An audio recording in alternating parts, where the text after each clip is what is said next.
The CBS Radio Mystery Theater presents...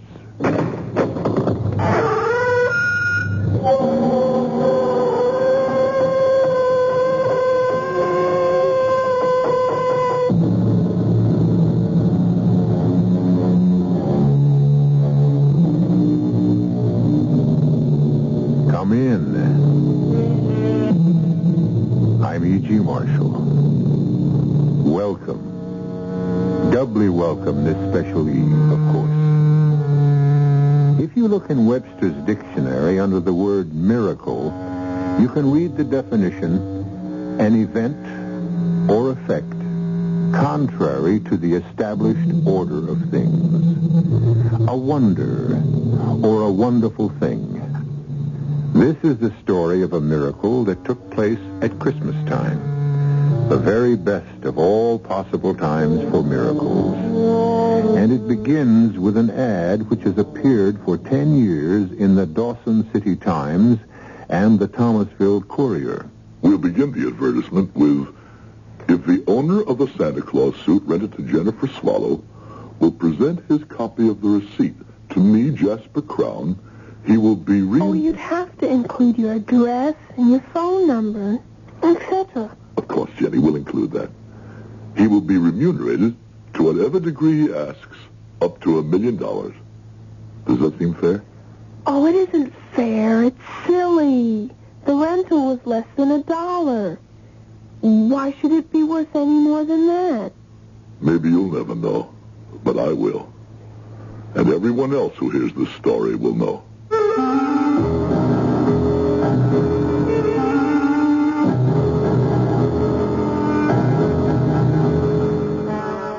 Our mystery drama, A Very Private Miracle, was written especially for the Mystery Theater by Ian Martin and stars Howard DaSilva.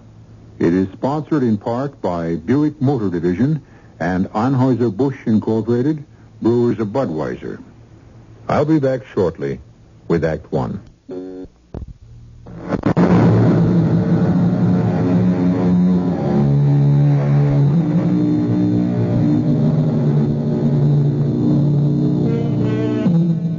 This is a story of a very special time and a very special love affair between a bright and artless 10-year-old and a bitter, soured man who made himself old before his time. But however it ends, it begins with hate. What was that, Arthur? A rock through the window. That's an ugly mob outside. Yeah, no goods, inadequates, ingrates. Because you've taken their livelihood away from them. My livelihood as well. I can't go on losing money with the mill.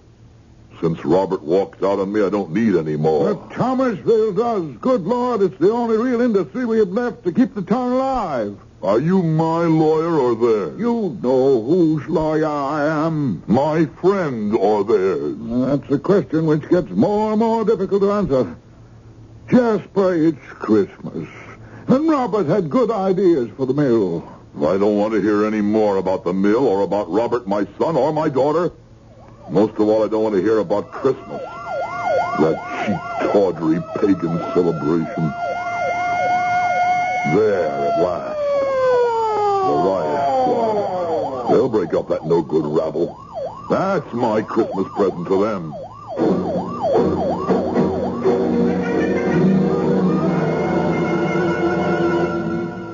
Finally, the police have dispersed them. Cowards all. A mob has no courage. Well, what are you going to do about the window? Close the room off. Heaven knows there are enough other rooms for me to wander through alone since I've been deserted by my family.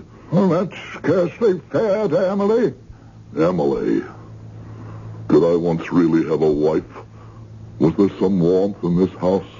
While my sister lived. Well, she's dead. Too many years ago for me to want to count. There's no one left but my housekeeper and me. At least Mrs. Murchison hasn't deserted me, as you want to. Go then, Arthur, go. It's safe now. The papers are all signed. I won't execute these till after the holiday. The day after Christmas. The day after Christmas is Sunday, so I can't do anything till Monday. Very well, but the execution is signed, sealed, and delivered. When I sell the mill, I'll be not a millionaire, but a multi-millionaire. Or do you mean that crowd of hicks the police just chased away? You think I'm frightened of them? Oh, I didn't mean physically, and I didn't mean concerned either. I mean terrified for your immortal soul. Oh, don't trouble. I'll let myself out. Oh, Mrs. Murchison, if I don't see you again before the great day, Merry Christmas. And a Merry Christmas to you, Mr. Daly. Who was on the phone, Mrs. Murchison? Oh, such good news for you, sir. It's little Mary herself. What did she want? Sure, she's still on the phone waiting to tell you herself. I have no wish to talk to my daughter. Ah, but when you hear her news... What news? She wanted to tell you herself. If she's leaving that damn foreigner and coming home alone, I'll talk to her. Otherwise, go and hang up. Without listening to what she has to say? There's only one thing I want to hear from her. An apology. Oh, you're not going to talk to Miss Mary? No. I wanted to save the news for her to give you. Oh, but now, sure, I have to say it myself. It's a baby she's going to have. She wanted you to know you're going to be a grandfather. Oh, some penniless foreigner. No, thank you. You can tell Mrs. Blumenthal it won't work. She's still as completely cut out of my will as her brother. When you hang up the phone, you can bring me a cup of tea. I'll be in the library. Oh, the good Lord favor me and put the words in my mouth. Mary, sweetheart, forgive me for being gone this long. Well, that's all right, Murch, honey. Is Dad there? Well, my Vernon, to tell you the truth, he's after having a little bit of a lie down, and, Well, it's all right. I know what he's lying down on. Any reconciliation with me. I thought maybe the time of year and the baby... Did you tell him about the baby? Well, I didn't want to. I wanted it to be your surprise, but... Okay. Forget it. I get the whole picture. Maybe I knew before I tried again. Now I know it's hopeless. Merry Christmas to you, Murch, love, anyway. And a Happy New Year. Oh, Mary, my darling. Oh, what's the use? How long can you fight? If he just wasn't so stubborn. If only Mr. Crown could forget himself and accept someone else into his heart.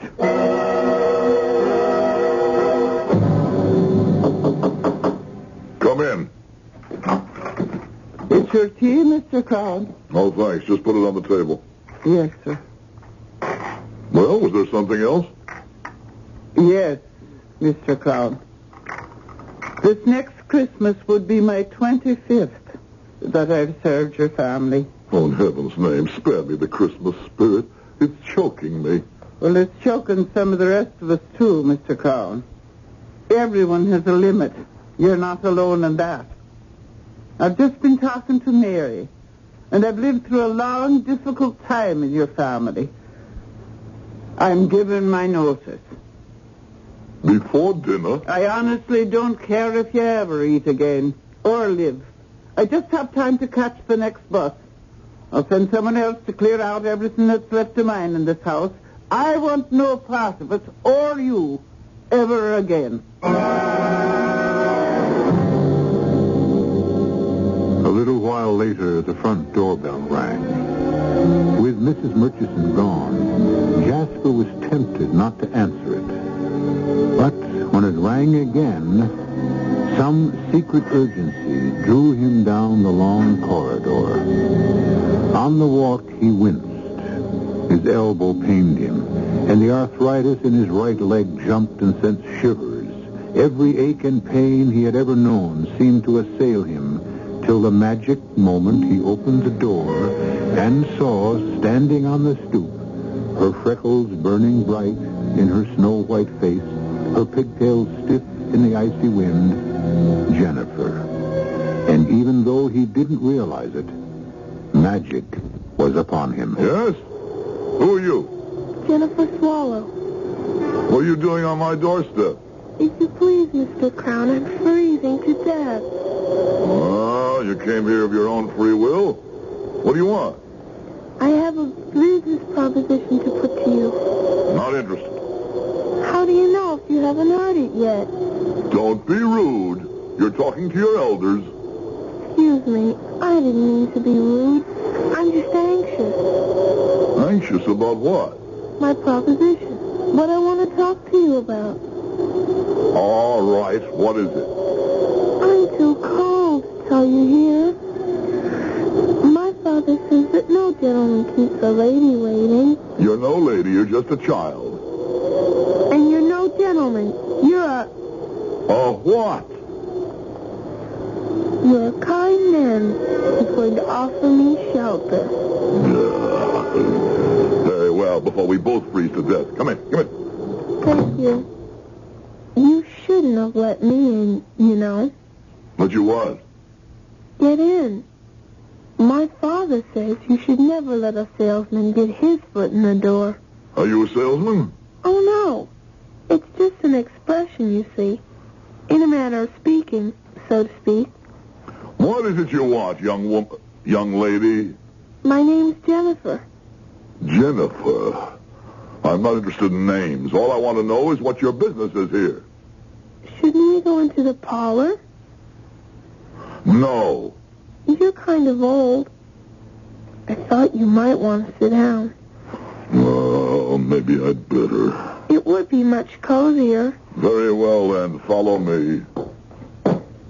Even though it is quite cold, it's very nice weather for this time of year. What?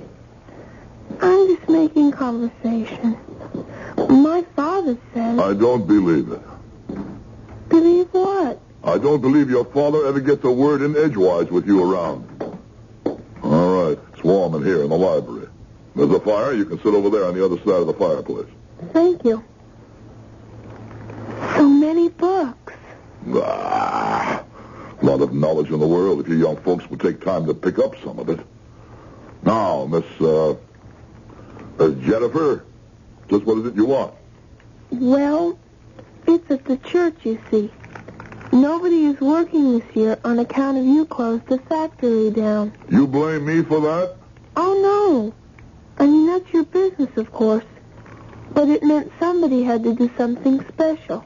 About Christmas, I mean. I might have known it. Sending a child here to blink her innocent eyes at me. Who put you up to this? Who sent you here to ask for money? No one. I just wanted to... Don't lie. For a moment, you almost fooled me, young lady. But I might have known there was something behind this. There is, isn't there? Well... What is it? Present for the church? Oh, no. I already won those. From Win the Booty. You what? I said I already got those. From Win the Booty. You know. No, I don't know. What is Win the Booty? It's on television. Don't you watch it? I don't have a television set. Oh, it's fun. The man asks you questions, you see, and then you have to answer them. And that's what you did? Of course. Why are you so surprised? I'm just amazed that you didn't ask him most of the questions. So you won some prizes, eh? Oh, scrumptious ones. So you see, we don't need you for that. You don't say. Well, what do you need me for? Well, see, the presents are to be handed out tomorrow night at Christmas Eve. And we have no Santa Claus to do it. I wanted you for that. Of course. Because I'm rich and you thought that I might bring some extra presents. That wasn't it at all. Somebody else had an idea you should come here and ask me? No, sir. This was my own idea. Really? Just what's the matter with the guy who knows all the answers? Who? Your all-wise father. Oh, he isn't here this year. What's keeping him so busy? A first-class son of a gun. A what? His superior officer. My father's in the Navy. Both of them are. Who? My father and the first-class son of a gun. That isn't exactly what he called him, but I promise not to repeat the other. I see. Well, if it can't be your... I mean, as Santa Claus. Oh, too skinny and too serious. He never understands a joke. He's really an old stick. But what on earth would make you think of me, child? You don't just want me to be Santa Claus. You have an ulterior motive. What's an ulterior motive? You want me to do something else, don't you? Oh, that. Of course. You admit it. Oh, sure. We don't have a budget for the Santa Claus suit. So I thought if you'd be him, you could afford to rent it. Where are you going? I'm opening the door for you to leave, Jezebel. My name isn't Jezebel. That's a matter of opinion. Just keep heading for the front door. Then you won't be Santa Claus? I'm afraid I'm not the type. You could be just perfect if you'd let yourself go. I wish I could believe that. Oh, couldn't you? Only one way I could. Well, how's that?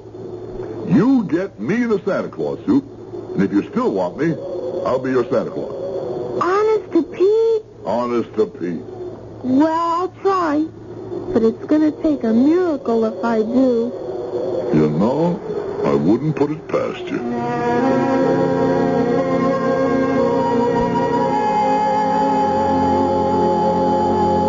Jasper Crown remained with his hand on the door. One part of him congratulating himself for having resisted that elfin charm. The child was just trying to use him and his wealth, as people always were, egged on by her elders, no doubt. But another part of him, lonely and forgotten and rusty with disuse, cried out for her return, for a miracle. I'll return shortly with Act Two.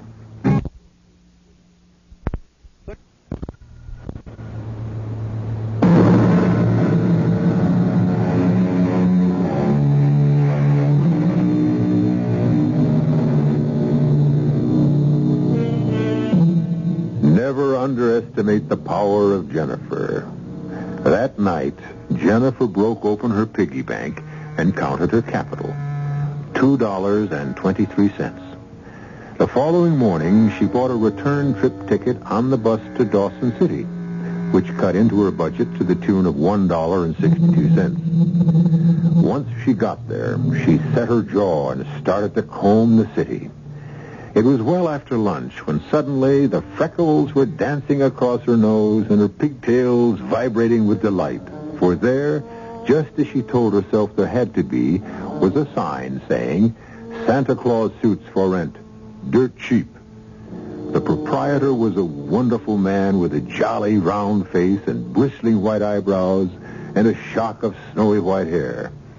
As Jenny said afterwards, she almost wished he might be persuaded to come and play Santa Claus.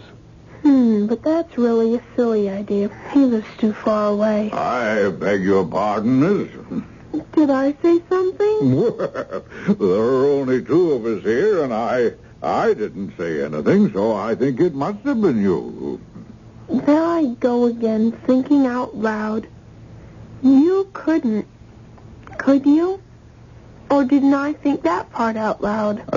What part? About wanting you to come and be Santa Claus in Thomasville at our church tomorrow evening. Oh, I'm afraid I couldn't. Some other people are expecting me. Oh. But I can rent you a suit, you know, a Santa Claus suit. Do you see one that you like? Well, there are so many. What's this one made of? Red velvet with ermine trim. You like it? It is nice. How much would it cost to rent it? Well, now, that's a very handsome suit and quite cheap at the normal rental of $100. $100? Too much? Oh, much too much. Well, now, how much were you thinking of? 61 cents. 61 cents, eh? Now, isn't that a coincidence? As a matter of fact, right down beneath the counter here, I may have just the thing. Yes, here we are. Now, let's see. Boots, belt, hat, pants, and a tunic. And, of course, the whiskers to go with it. And the price happens to be just right. On the nose, as the saying goes. 61 cents. It is pretty old and tattered. Yes, it is. Seen a lot of use. I have to admit it isn't in the best of repair. But it's the genuine thing. Well, it is pretty ratty. But I'll take it. After all, the price is right. And the kids who are going to see it won't notice the condition. Because to tell you the truth, these days our clothes are pretty ratty, too. Well, righty-o. I'll wrap it all up. And while I'm getting it ready, you can sign your name right here. What's that for? Well, I'd like to get this suit back. You might be surprised, but sometimes I have a little trouble. This way, if you shouldn't return it, any time I want to claim it, I'll have proof that it's mine.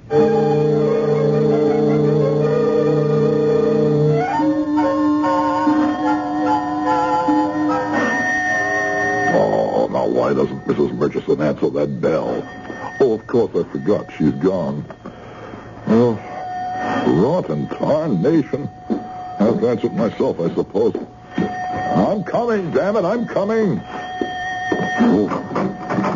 Well, you don't have to pull it out of its socket. Please, it's so cold. I'm freezing. Oh, it's you again, is it? Well, what is it this time? Look, I got it. Got what? The Santa Claus suit. I thought you'd be happy. Why should I be happy? Because you said. You promised. You're not going to Welsh out. Aren't you even going to invite me in? So you tricked me into a promise I should never have given. I didn't either trick you. Oh, no? Well, we'll see. Well, what are you standing out there for, child? Want us both to freeze to death in this drafty hall? Go on to the living room. I've had the window fixed. Yes, sir, Mr. Crown. Well, in you go. There's a fire here, and it's warmer. It certainly is that. Thank you. So you got the suit, huh? Yes, sir. How? That's my business. Didn't take you long to maneuver it once you found out I wouldn't fork out for it, huh?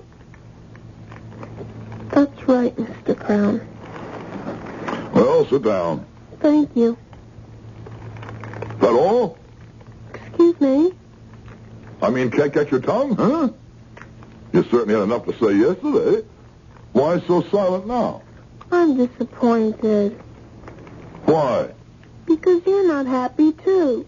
About the suit, I mean. Why should I be? I don't know, Mr. Crown.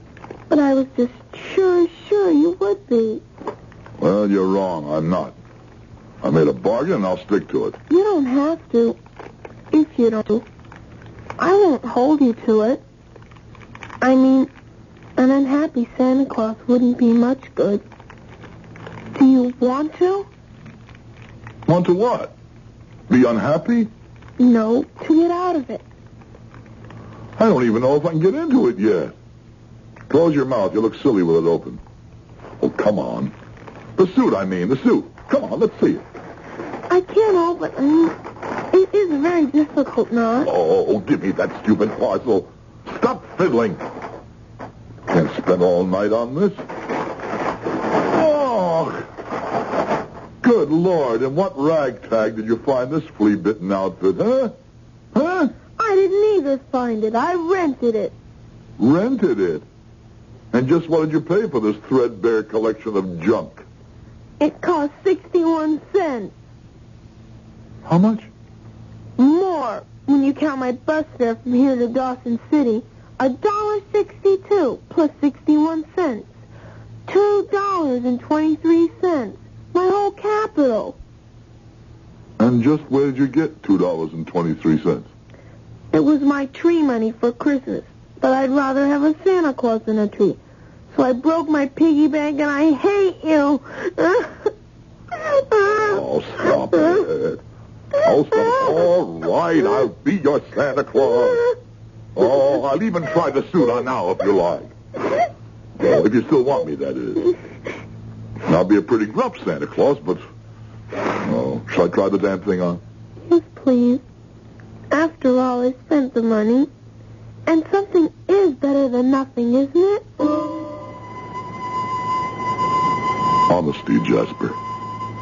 The startling white honesty of a child. It's what you've been looking for, grasping for. Something to believe in again. And yet, too late. Too late. You're so conscious of the age in your body, the bile in your gut, your loneliness, that rheumatic elbow, that gnawing peptic ulcer, the tight place around your heart. Or is what you fear most your mean and tiny soul? And while Jasper thought these private thoughts, he was slowly putting on the Santa Claus suit, shaking his head at each tattered garment and worn accessory that went with it. But as he put each piece on, watching through Jenny's eyes, each separate piece seemed to shine suddenly as luxuriously rich and sumptuous as the velvet and ermine suit she had first seen. And the whiskers were pure white and thick and curly, and the boots were like the most expensive Moroccan leather. But the biggest miracle of all was in Jasper. Gone was the constriction from the heart. The nagging ache was no longer dragging at his stomach. The rheumatic arm was loose as a whip, and the magic sponge had wiped the lines from his face and the meanness from his heart. Oh, super! Gloriosa! It fits! It fits! Like a glove. You look so different. I feel so different. Do I look like Santa Claus? Not look. You are. You are Santa. It's just perfect. Only... Only what? Do you think you could, you know, just a little, even smile? Not only could I smile, I even think I could laugh again. Oh, try, Mr. Crown, try. You could call me Jasper, Jennifer. And you can call me Jenny, Jasper. Hello, Jenny Jasper. Oh,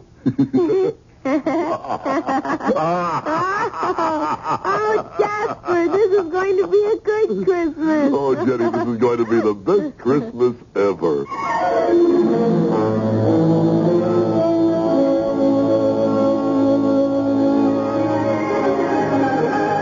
Now, Mrs. Templeton, now do you think? Yes. I was just coming to tell you, my dear child, that my husband said we are just about to commence. Mr. Crown all dressed and ready. The Reverend isn't teed off, is he? Teed off? I mean, his feathers aren't ruffled. The Reverend is a saint, my dear. A perfect saint. Why on earth should he be angry? Well, Grandmother said he always played Santa Claus. And if someone else wanted to be it, he'd be mad as a wet hen. And I said, why is a wet hen mad? And she said, because its feathers get ruffled. Your grandmother, I should say your family in general, Jenny, doesn't quite understand a man of God.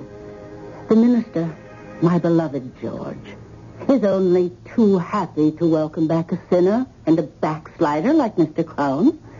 He would sacrifice any of his little pleasures for that. Oh, which reminds me. Yes, ma'am? For some reason or other, Mr. Crown says he has to see you before he comes in. Oh, dear, I hope nothing's gone wrong. Because if Jasper's feathers are ruffled, this whole party could lay an egg.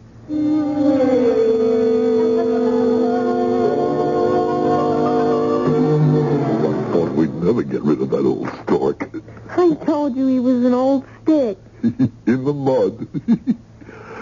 needed you for was to know if I look all right. Come over to the chair.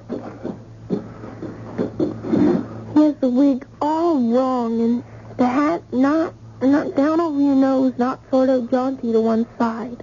And he didn't put the rouge on your cheeks, like this. Oh, and now you really look like something. Oh, Jasper, you look just beautiful. And so do you, Jenny. Oh, I don't matter. You're the star of this show. Now you go out there and twinkle. Watch my stardust. Just call me Jasper, Jenny, and everyth's all right. You just call me Jenny Jasper, and I know it's going to be.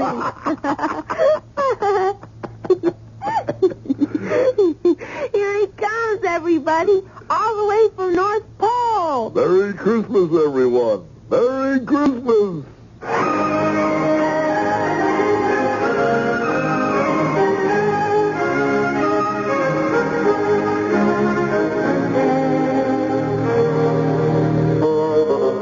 So there it is.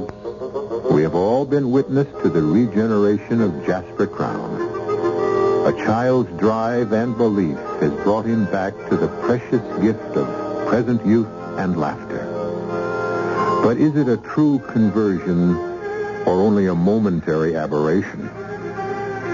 Is the magic of this moment in the Christmas legend, in the suit, and in Jenny?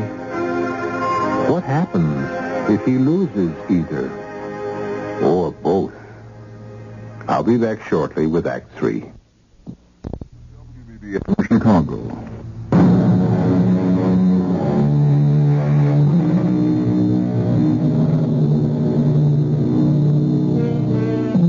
The church party was an exceptionally long one that year. And before it was over, Jasper Crown had indeed become Santa's alter ego. Many other gifts beyond those Jenny collected on Win the Booty were distributed. All of them from Jasper's generous purse. $50,000 to the church itself. Another $50,000 to the community chest. And many smaller but not less welcome gifts. Then, with the party over, Jasper, after a long last hug with Jenny before she went home, returned to his own house. But however cold the empty old mansion might seem, Jasper, in his suit of red, was warm and glowing inside. And his first trip was to the telephone. Christmas greetings, hello? Happy Christmas, my darling daughter. Dad? Daddy? Yes, Mary. You're a miserable, old, wretched, stupid father. I can't believe it. I mean, you don't... Oh, you never were stupid. And you certainly don't sound miserable, old, or wretched. Well, none of those, but I was stupid. How can I make up for it to you and Leon? Make up? Oh, Daddy, I wish you could be with us for Christmas. It's a little late for that, but I have another idea. I want to buy plane tickets for you and Leon to come visit me and ring in the new year with me. Oh, Daddy. A real good new year. I just called Robert, and he and his wife are coming home with the children. He's going to start up the mill again for me. It could be a real family reunion. Daddy, I don't know what to say. Oh, say yes. Please, just say yes. Of course it's yes. Yes, yes, yes. Daddy, what happened? You sound, not only like yourself again, but I don't know. Like the spirit of Christmas, past and present. And future. You'll see, I hope, when you come home.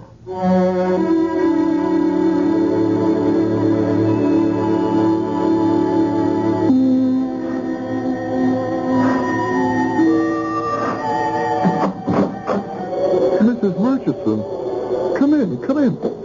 God and his angels be with me. I thought, Mr. Crown, for a moment you were the real article. I can't claim that. I wish I could. Oh. But I feel as cheerful as him. What brings you here Christmas morning? Well, now, sir, I felt real bad, particularly this time of year and all walking out on you. And here's Christmas Day, and you even without a dinner. So I was after bringing a little basket here, if you'd accept it. I accept it from the heart, and with my thanks. But I'd like to ask you something in return. What was that? Will you come back to work for me, Murch? I need you. Oh, you called me Murch. Mary's name. She's coming home with her husband and her child-to-be for New Year's, and Robert and his family. Oh. They're moving back to open up the mill. I'll need you, Murch. The Blessed Mary preserve us, so you will. And glad I'll be to come home. Good. But what is it that's come over you, Mr. Crown? A child brought me this suit, Murch, and putting it on, I went back to the man I was. I don't want to question either because I believe them both to be a miracle. And I thank God to have found happiness and peace again. And pray to him it will not be taken away from me.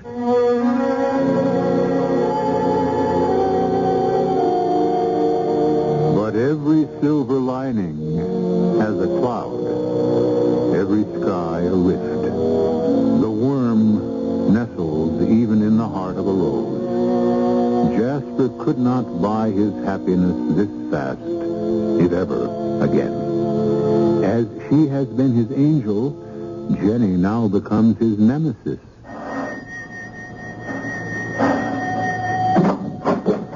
Good morning, Jenny. Good morning, Jasper. I didn't expect... Me to answer the door? Well, I saw you coming up the walk. I didn't mean that. I meant I didn't expect to see... I hate to say it, but I've come for the Santa Claus suit.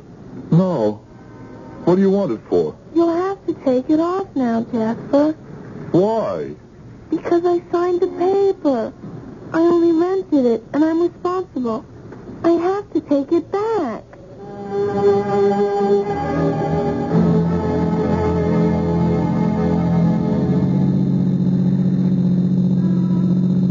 Funny to see you out of the Santa Claus suit again, Jasper. Oh, Jenny, I feel naked.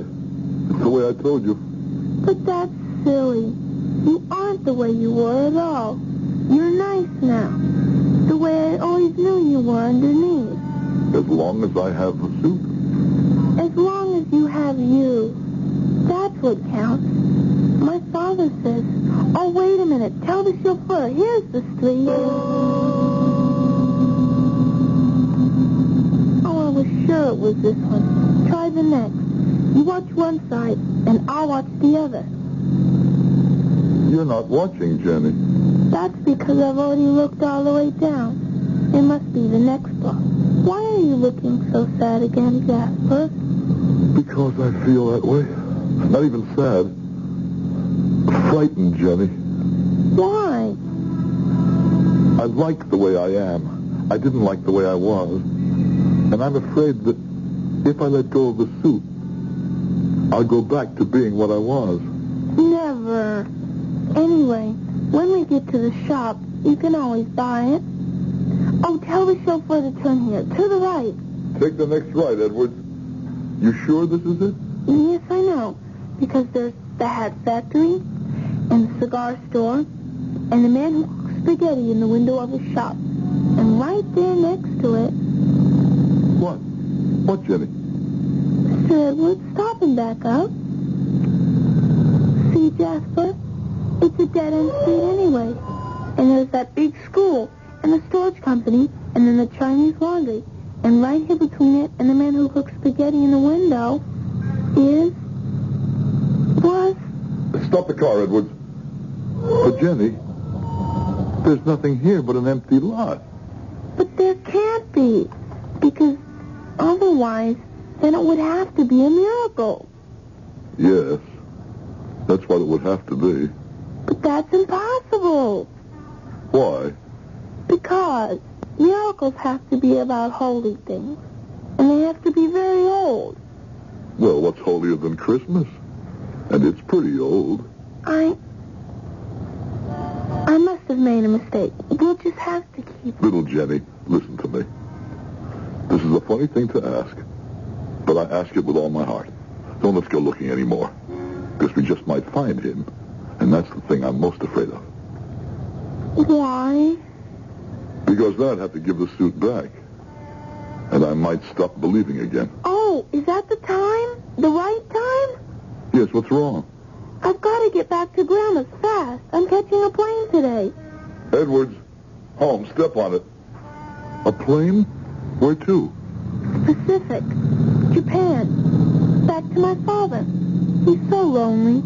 I'm all he has. But Grandmother was getting old, and we were both going to spend Christmas with her. Oh, that first-class son of a... I almost said it. Anyway, the Admiral said he couldn't spare my father because of the general situation. Oh, what am I going to do? About your father? No, about the suit. Jenny, why don't you let me handle this? I'm here, and your father and you are going to be on the other side of the world. How could you handle it? Well, let me tell you, and we'll write it down as soon as we get home.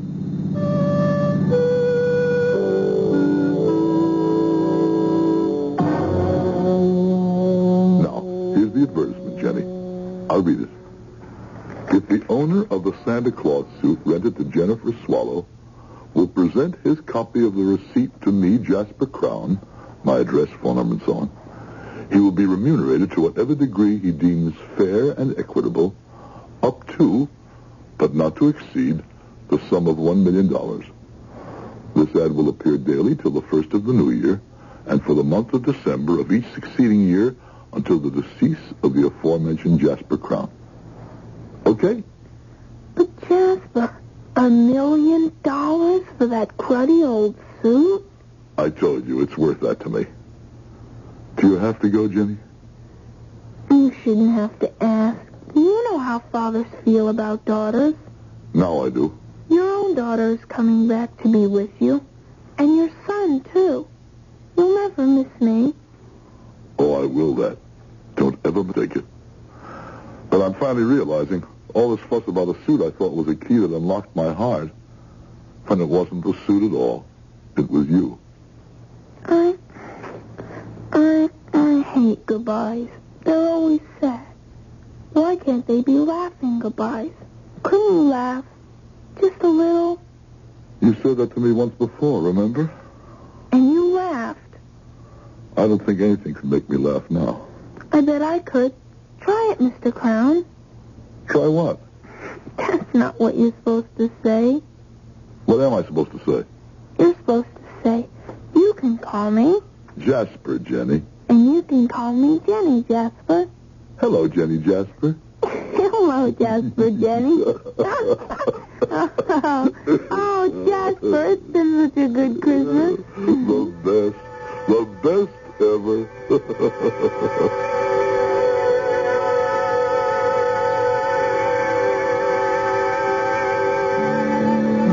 Jenny left, as she had to, and Jasper placed the ad in the paper. For 10 years, it appeared every December as Jasper lived out a full and happy life. His family, grandchildren, and his mill workers filling every Christmas for him. Until early this December, when he died, peacefully and quietly in his sleep, grateful and joyful to go join his beloved wife.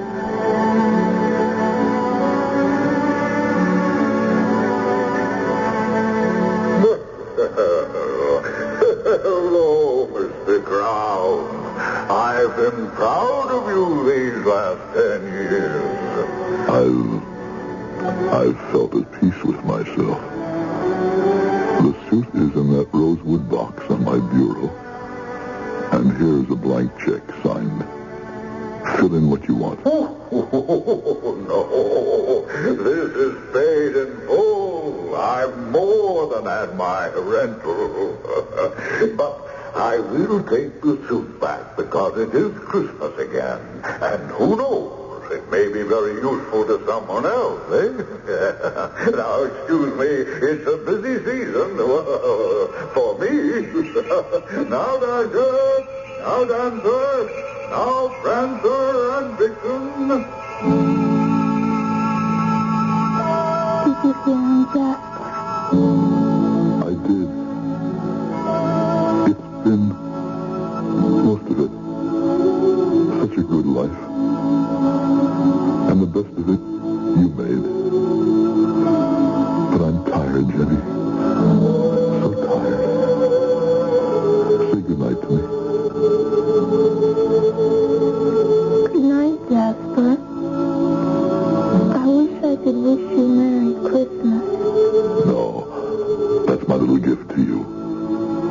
have as many and more as you brought me. I love you, Jasper. That's what Christmas is all about. Good night, my extra special Santa.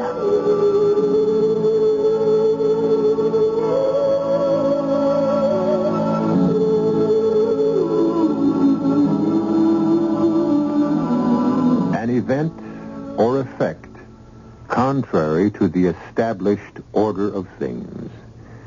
A wonder or a wonderful thing. Webster's definition of a miracle. I'll be back shortly.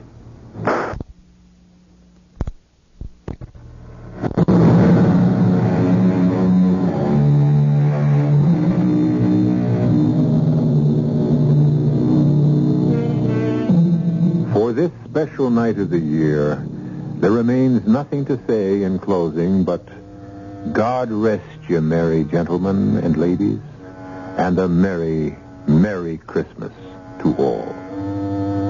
Our cast included Howard DaSilva, Jennifer Marlowe, Virginia Payne, E.V. Juster, and Ian Martin. The entire production was under the direction of Hyman Brown. And now, a preview of our next tale. Eberhard, they are talking. They are talking. But they're fine people, Mabel. It doesn't hurt us. Well, some of them even think your wings are fake. You just stick them on that way. That you're really some kind of a nut. Well, let them think what they want. Eberhard. Yes, dear? Sit down. Huh? Please. And I don't want you to get upset or excited or anything. Well, when did I ever get excited? And don't interrupt, please. I wouldn't think of it. My patience is at an end, Eberhard. Yes. Now, in one way or another, we've got to find a way to get rid of those awful wings. We can't possibly do that. Why can't we? They're embarrassing. They're expensive. They're useless. They're making us the butt of unfunny jokes from everyone in the neighborhood, and what's more, they're getting away, Eberhard. Eberhard Edwards, those wings must go. Radio Mystery Theater was sponsored in part by Anheuser-Busch Incorporated, Brewers of Budweiser, and Buick Motor Division. This is E.G. Marshall inviting you to return to our Mystery Theater for another adventure in the macabre. Until next time, pleasant dreams.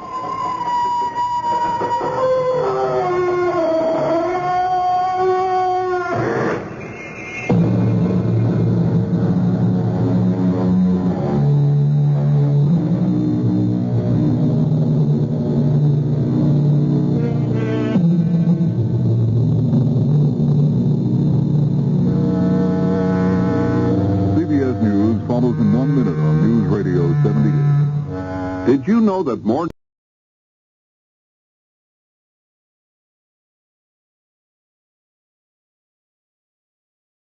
Theater presents...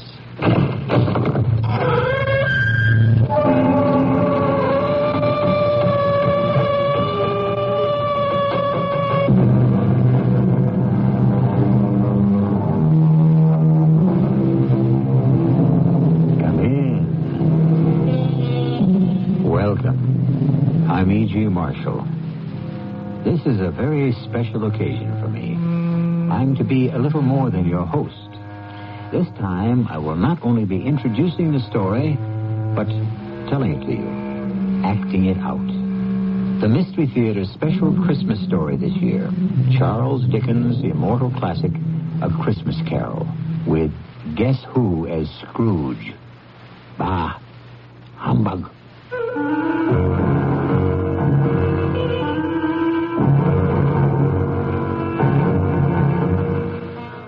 Our mystery drama, A Christmas Carol, was adapted from the Charles Dickens classic especially for the Mystery Theater by Ian Martin.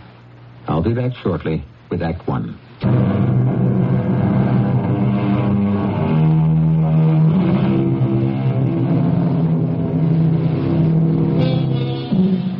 Charles Dickens' A Christmas Carol begins like this. Marley was dead to begin with. There is no doubt about that whatever.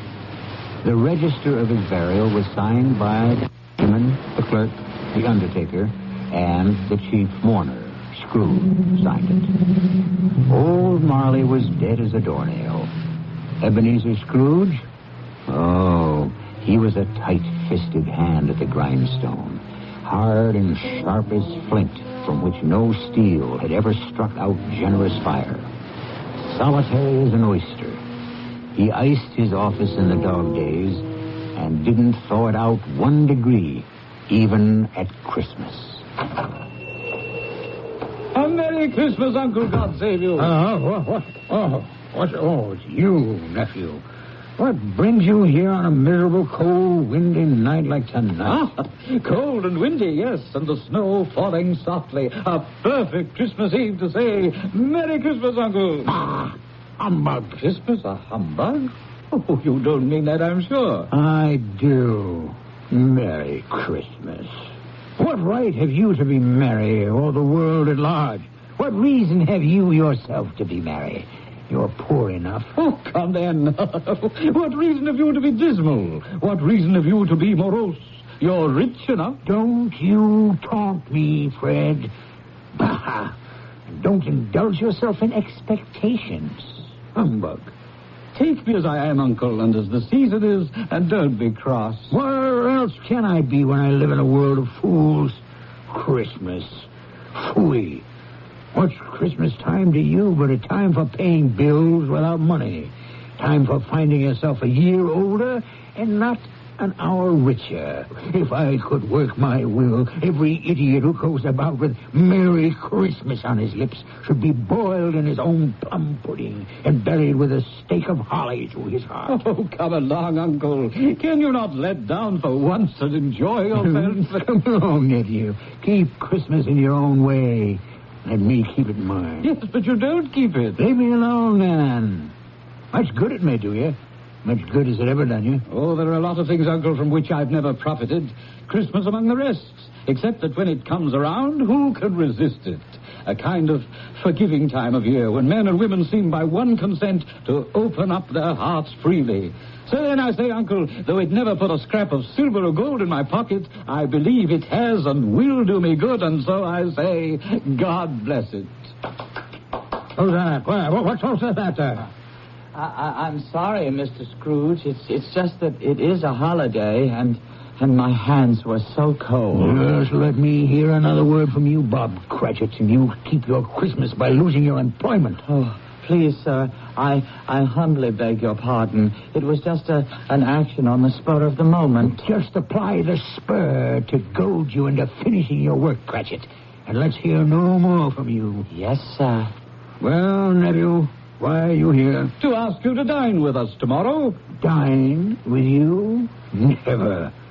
There's nothing more ridiculous than all the fuss and expense over Christmas dinner. Oh, Uncle, I want and ask nothing from you. Why can't we be friends? Good afternoon. And with all my heart, I'm sorry to find you so resolute.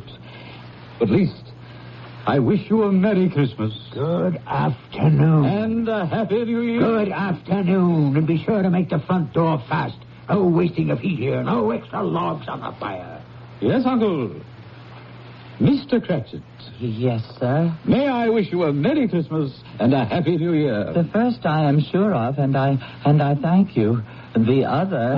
who knows what the future holds. Be of good hope.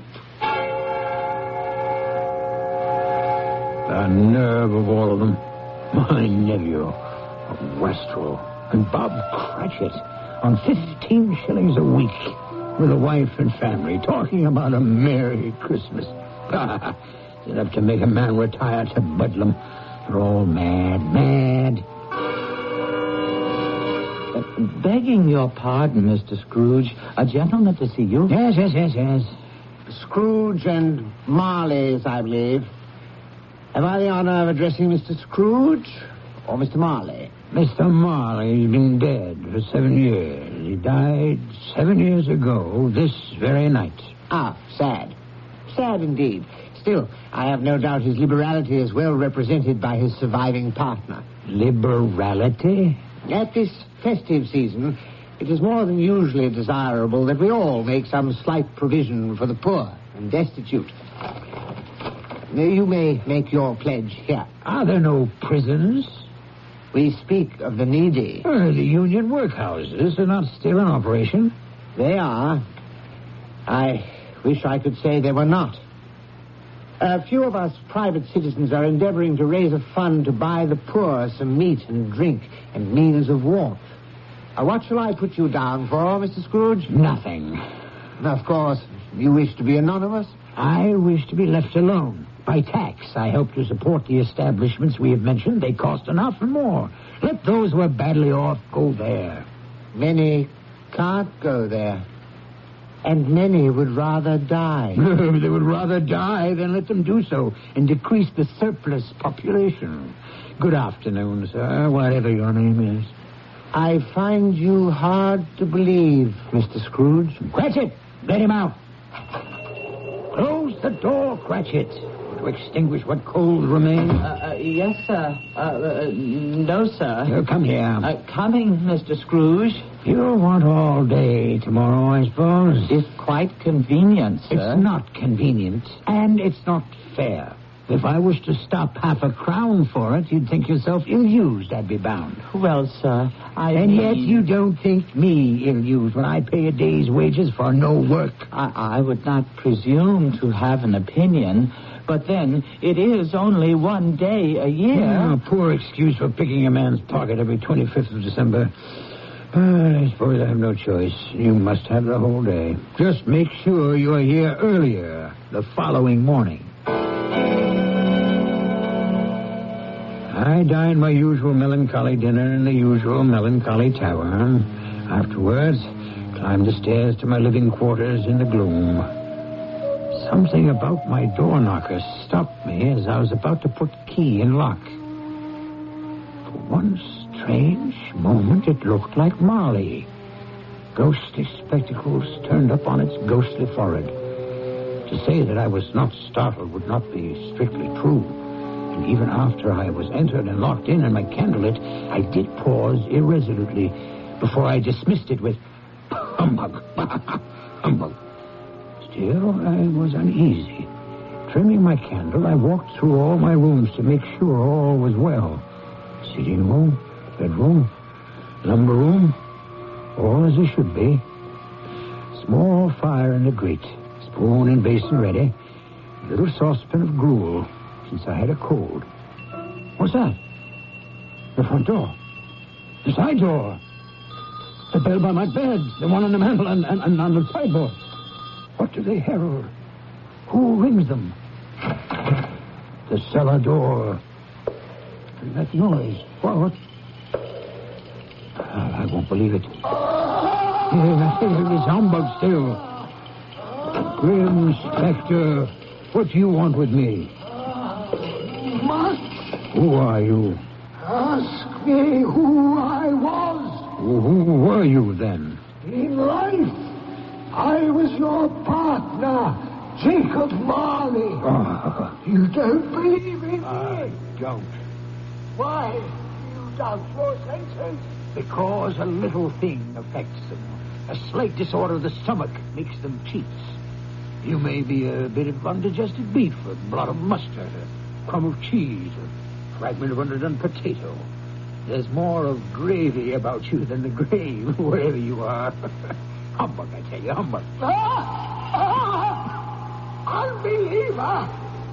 So, I unwrapped the bandages from about my head to reveal the rotting flesh, the jaw fallen slackly to my breast, the muscles eaten long since by worms. Now, do you believe me for who and what I am? Yes, oh, mercy, dread apparition. Why do you trouble me? I must. But why are you fettered and bound in chains? I wear the chain I forged in life. I made it, link by link. I girded it on of my own free will. Is its pattern so strange to you? Or would you learn the weight and length of the coil you wear yourself? It was full and as heavy and as long as mine these 7 Christmas Eves ago. And you have labored on it since. My once partner in life, what a ponderous chain you have built to drag you down in death. No, Jacob. Oh, Jacob Marley, speak some comfort to me. I have none to give. I cannot stay. I cannot linger anywhere. My spirit never walked beyond our counting house in life. So, in death, weary journeys lie before me.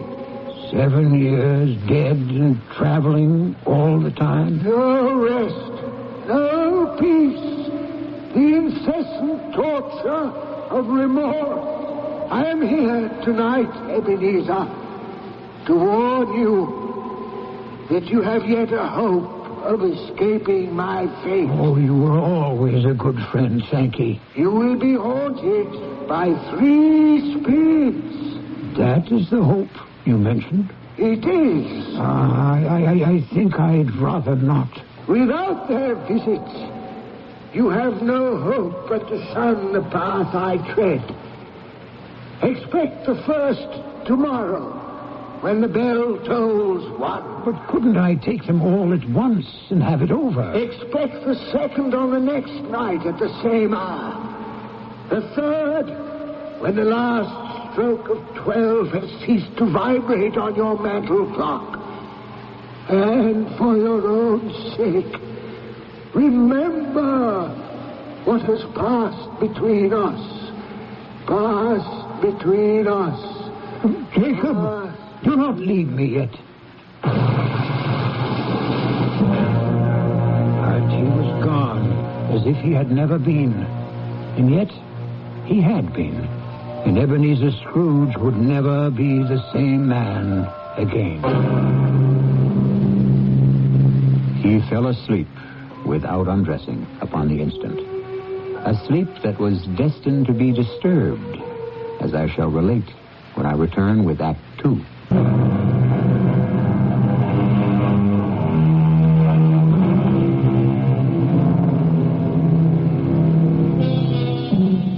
When Scrooge awoke, it was dark, and the chimes of a neighborhood church were striking the 4 quarters. To his amazement, they were followed by 12 strokes of the bell. 12? Impossible. It was 2 when he went to bed.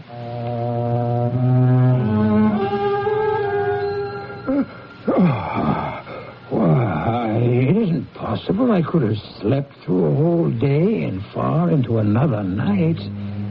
As I lay, I suddenly remembered that Marley had said a ghost would visit me at 1.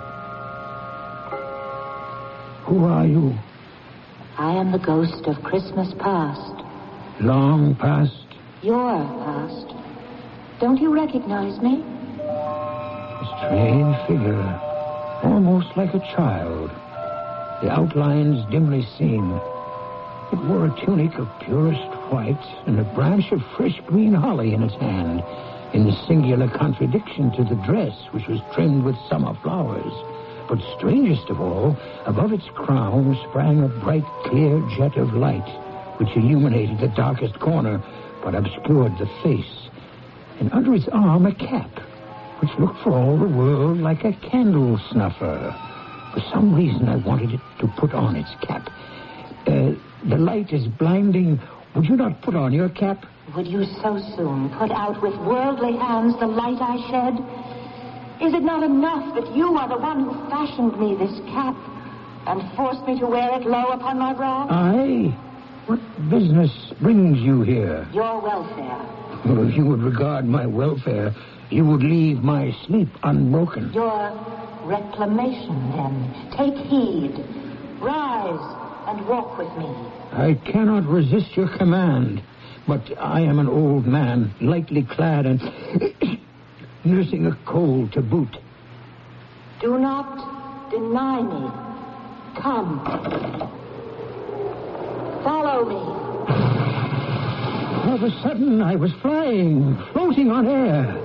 The night had vanished. as the city below me, and I was looking down on the country in the clear, cold light of day, with snow dusting the ground. Good heavens! I was bred in this place.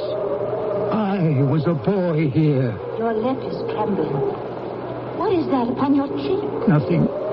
Nothing. The wind makes my eyes water. Lead me where you will. Do you not remember the way? Remember it. I could walk it blindfold. Strange to have forgotten it so many years. Let us set our feet on the road. I will not tell you most of where we wandered as time stood still or raced ahead at a whim. The school where I was a child.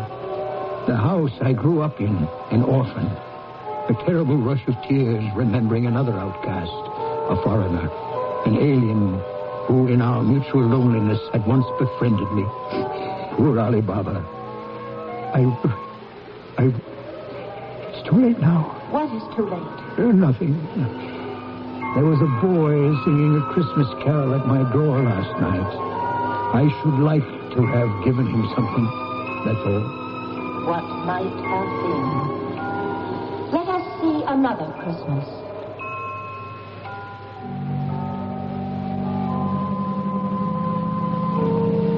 What's that?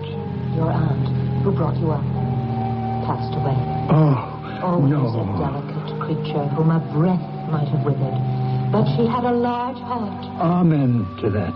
I will not gainsay it, Spirit. When she died, she had, I think, children. One child. True. Your nephew. Yes. We traveled further. Scenes flashing by like slides in a magic lantern. Old Fezziwig in his Welsh wig, my first employer. His Christmas parties with a groaning table and everyone dancing with a light foot and heart to the festive music. His kind wife and the joy of working at a desk one wasn't nailed to. And then someone I had shut away so long ago. What is it, Scrooge? That girl. Whom you shall sit beside. No. Oh, yes. This shadow most of all. Don't you remember me?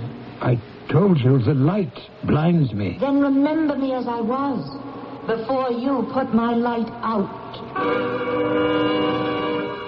No tears, I beg you. None. If the idol who has replaced me can cheer and comfort you, I must not grieve. What idol? A golden one. Nothing but gain engrosses you. So, if I have grown wiser, I am not changed toward you. Our marriage contract was made when we were both poor. You are changed. When it was made, you were another man. I was a boy. Whatever you were, I freely offer you your release. Have I ever sought it? In words? Never. How, then? In a changed nature. In everything that made my love of any worth or value in your sight. And so I release you. With a full heart for the love of what once you were. May you be happy in the life you've chosen. Now I recognize you, spirits, and why you have come back to haunt me. Torture me no more. Some shadows still to see. No, I can bear it no longer. Haunt me no longer. The light you shine is too bright for my eyes to bear. Give me your cap so I may extinguish it, and you. In a puff of smoke, the figure was gone, and I had barely time to reel to my bed, exhausted from the long night's travels, where I fell into a heavy sleep.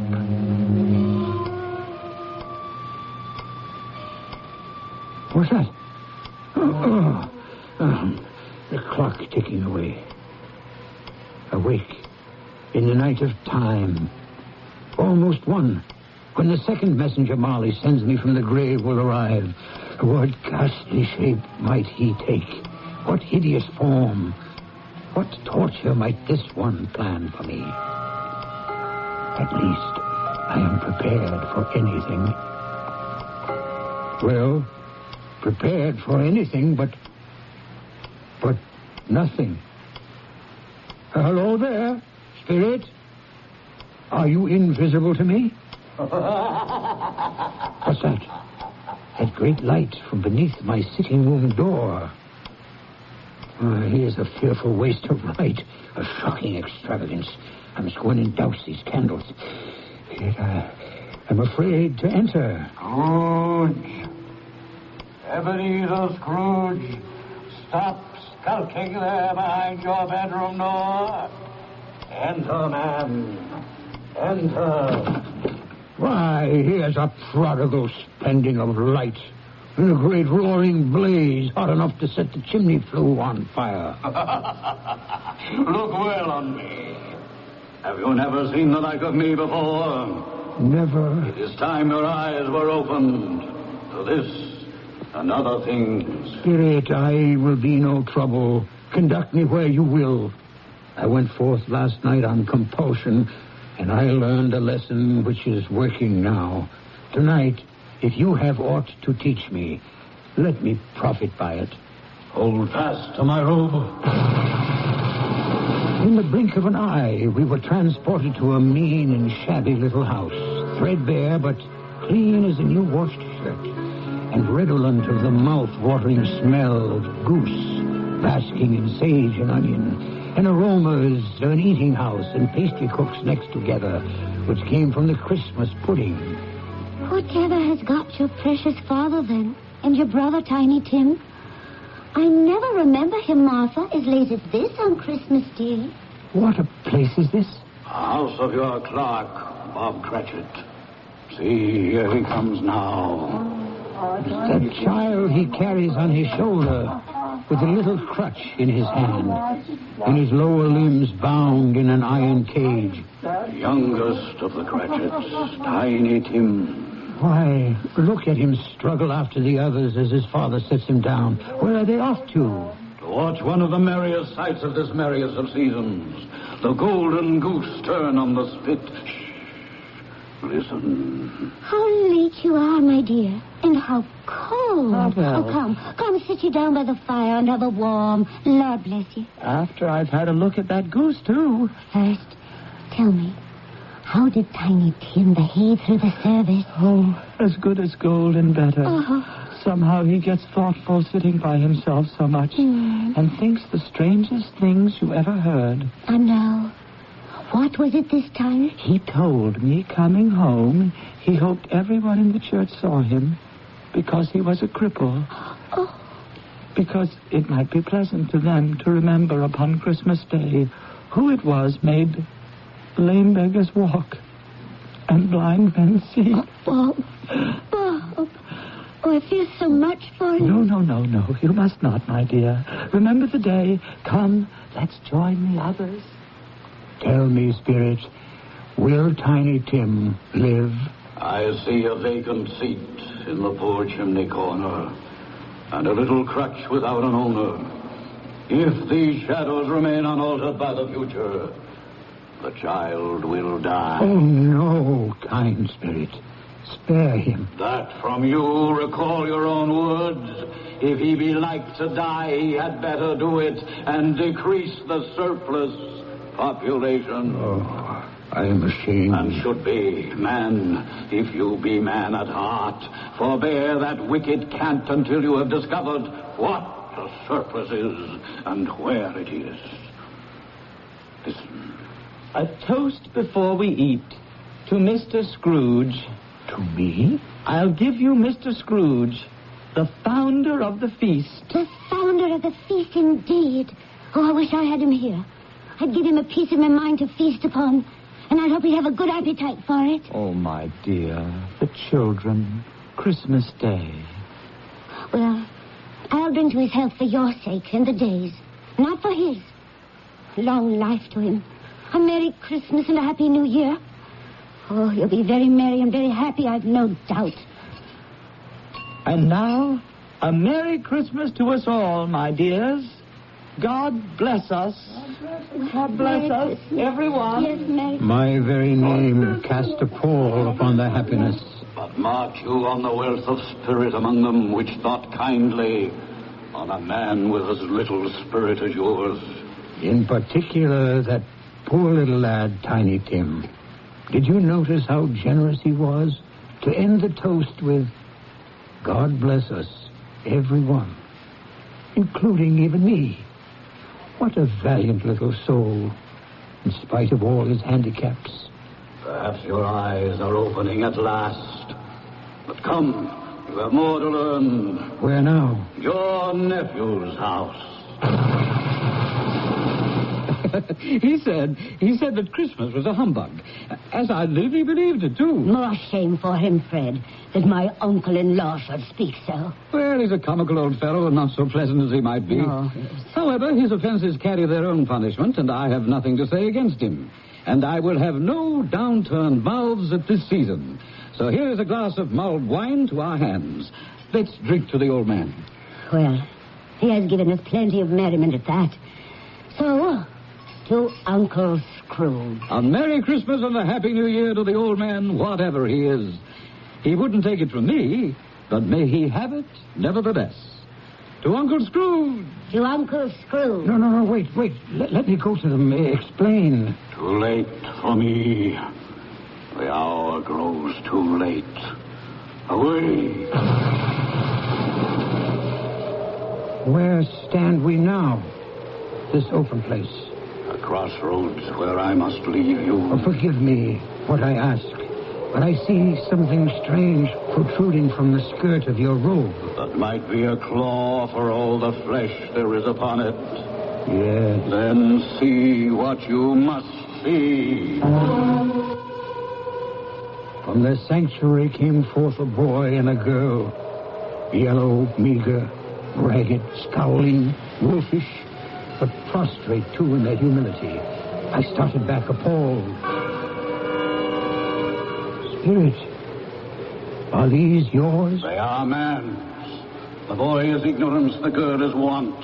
Beware of them both and all of their degree, but most of all beware this boy, for on his brow I see written doom, unless the writing can be erased.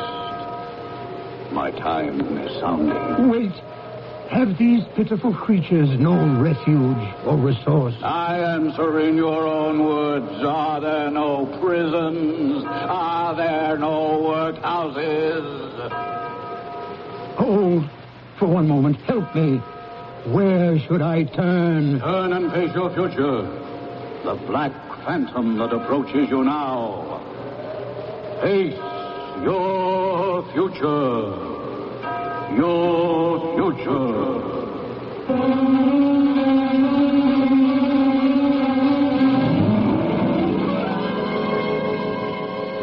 As the last stroke of the bell struck 12, Scrooge turned to face a dread figure, a solemn phantom, draped and hooded in blacks and deep grays, coming, creeping like the mist about it towards him. I'll return with Act 3 very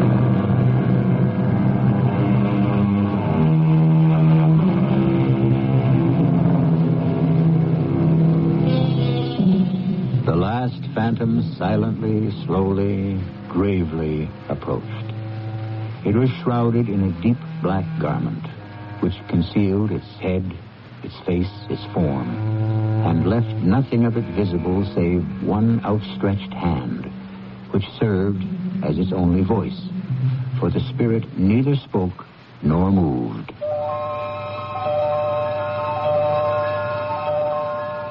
I am in the presence of the ghost of Christmas yet to come. You answer not, but point where we are to go. Lead on, spirit, and I will follow. A great black cloud gathered me and carried me willy-nilly to the streets.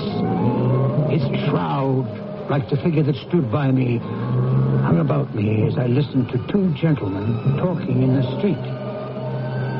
So, Mr. Grimes, old Scratch has got his own at last. I have been so informed, Mr. Goodfellow. When did he die? Last night, I believe. What on earth could he have caught? I thought he'd never die. God knows. Why should I care? What has he done with his money? Heaven knows. Not left to charity, and certainly not to me. Left to his company, perhaps. Well, God knows he appears not to have had any sort of personal tie. By which token, it's like to be a very cheap funeral. For upon my life, I cannot think of anybody to go to it. How dismal and awful to dismiss another human being in such terms. Forgive me, dread ghost. I did not mean to diverge. You wish to reveal something to me? You have my full attention.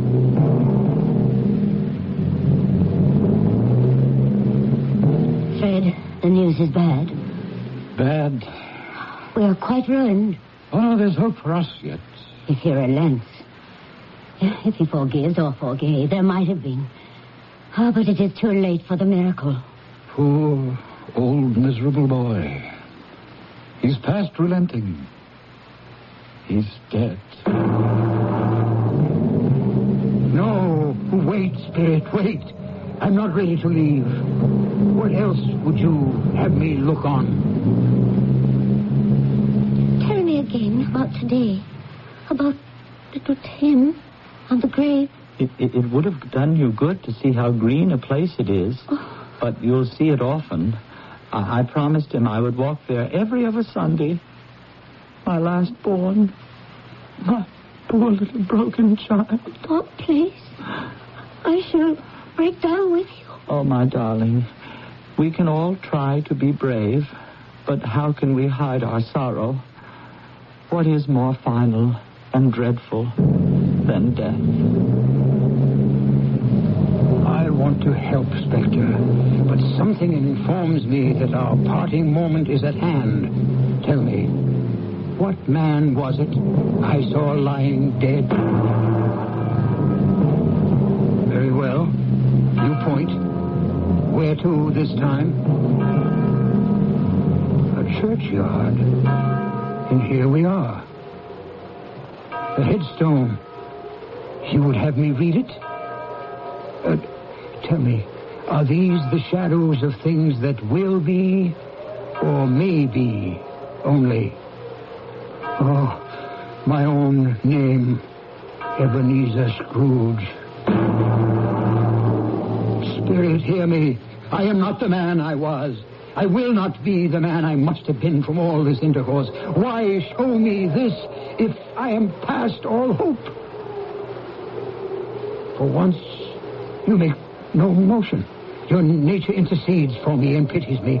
Good Spirit, I will honor Christmas in my heart and try to keep it all the year. The three spirits shall strive within me. I will not shut out the lessons that they teach. Oh, tell me I may sponge away the writing on the stone. Give me your hand, I beg you. Give me your hand. I hold you to me. You cannot disappear. You cannot disappear. You... Oh, bless my soul. What I cling to is my own bedpost. And wait. Perhaps my time is my own to make amends in. Yes, I will live in the past, in the present, and the future. The spirits of all three shall strive within me. Oh, Jacob Marley, heaven and Christmas time be praised for this. I say it on my knees, oh, Jacob, on my knees. I don't know what to do. I'm as light as a feather, and I am as happy as an angel. I'm as merry as a schoolboy. I'm as giddy as a drunken man. A Merry Christmas to everyone. A Happy New Year to all the world. Hello there. Oh, hello. Oh, there's the saucepan the gruel was in. There's the door by which the ghost of Jacob Marley entered. There's the corner where I saw the wandering spirits. It's all right. It's true. It all happened. Oh, my God, I don't know how long I've been among the spirits. I'm a baby. I don't know what month it is. Throw open the window and rejoin the world. Hey, Mr. Grimes, what's today? Why, Christmas Day. Christmas Day? I haven't missed it. The spirits have done it all in one night. They can do what they like. Of course they can. Hello, my fine fellow. Hello. Merry Christmas. Merry Christmas to you. Do you still run the poulterer's shop in the next street but one, at the corner? I should hope I did, on my way to open up. Oh, pray then, Mr. Grimes, do I dare hope you have not yet sold the prize turkey that was hanging up there? Not the little prize turkey, the big prize turkey. The one as big as an ostrich? Oh, a delightful man, a pleasure to talk to him. Yes, Mr. Grimes. It is hanging there now. Well, what are we waiting for? I want to buy it. Bring it here that I may give directions where to take it. Send back your boy and I'll give him a shilling. Have him bring it back in less than 5 minutes and I'll give him half a crown. Better still, here's a £5 note. Send him to deliver the turkey to Mr. Cratchit by cab at the address I give you. And what's left shall be your Christmas present and his. Shaving was not an easy task, for my hand was shaking, and shaving demands attention. At last it was finished, and I dressed myself in all my best and issued forth to the streets. The first person I met was a portly gentleman who had walked into my counting house the day before, saying, Scrooge and Marley's, I believe. I hastened to intercept him. My dear sir, how do you do? I beg your pardon? I hope you succeeded yesterday. A Merry Christmas to you, sir. Mr. Scrooge, that is my name. I fear not pleasant to you. Allow me to ask your pardon, and will you have the goodness to allow me to contribute? May I have your ear, sir? What? Lord bless me. So much. My dear Mr. Scrooge, are you really serious? If you please. Not a farthing less. Will you do me that favor? Oh, my dear sir, I don't know what to say to such don't say anything. Come and see me. Will you come and see me? I will indeed. Thank you. I thank you 50 times. Bless you.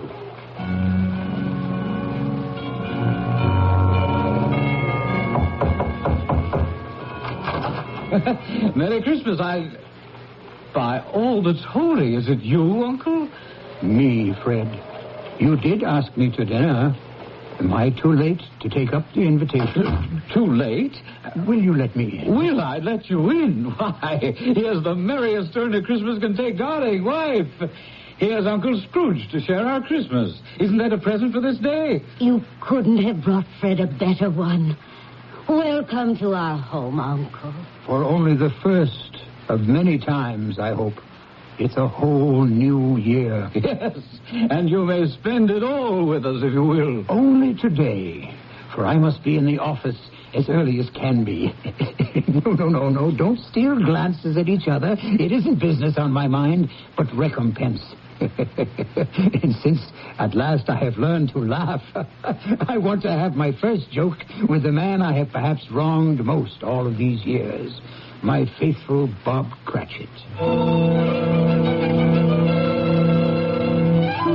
A wonderful day. An evening with my nephew. A deep sleep that might have lasted for days, except that I was bound and determined to be earlier than my clerk at the counting house that Monday morning. I was as pleased as a child when I beat him there. Even more pleased to find that for once he was late. When the door opened and he came in, he was a full 18½ minutes behind his time. His hat and scarf were off before he opened the door.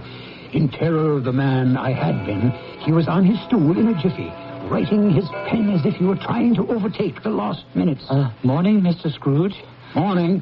A little late for that. What do you mean by coming here this time of day? I am very sorry, sir. I am behind time. You are? Yes, I think you are. Now, step this way, sir, if you please. It's only once a year, sir. It shall not be repeated. I was making rather merry yesterday, sir. Now, I'll tell you what, my friend. I'm not going to stand by this sort of thing any longer. And therefore, I feel myself forced to raise your salary. Why, Mr. Scrooge, sir, do you feel all right? Merry Christmas, Bob. A merrier Christmas than I have given you for many a year. Not only raise your salary, but discuss your affairs and endeavor to help your struggling family over a Christmas bowl of smoking bishop. So, make up the fires till they hot us right out of the county house before you dot another I, Bob Cratchit. It's not only a new year, but a whole new world for both of us.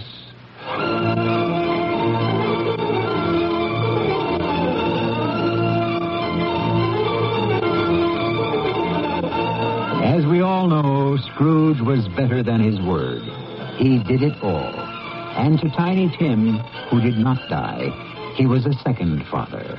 And he made a good new will for his nephew and his future partner, Bob Cratchit. One thing after a long life he took to his grave, that he knew how to keep Christmas well. May it be truly said of all of us, and as Tiny Tim observed, God bless us, everyone.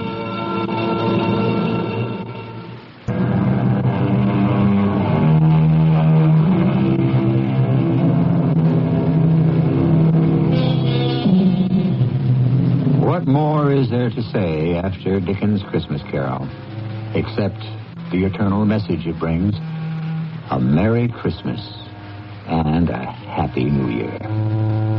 Our cast included Marion Seldes, Ian Martin, Evie Juster, Robert Dryden, and William Redfield. The entire production was under the direction of Hyman Brown.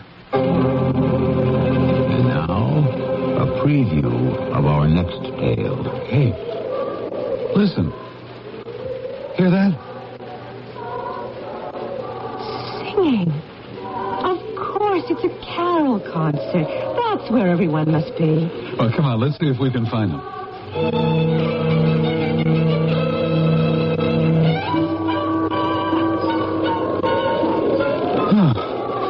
Well, I give up. I don't know where that music's coming from. We've covered so many streets and nothing. Yeah, no one. Oh, hey, honey, you're shivering. I'm scared.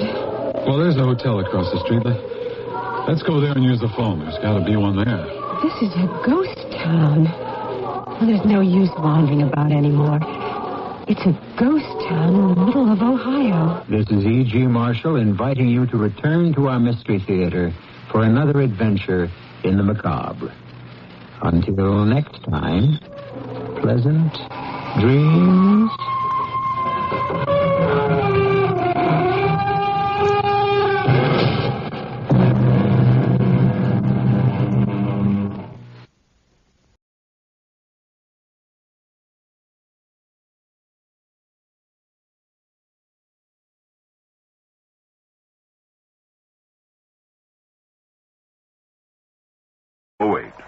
The CBS Radio Mystery Theater presents...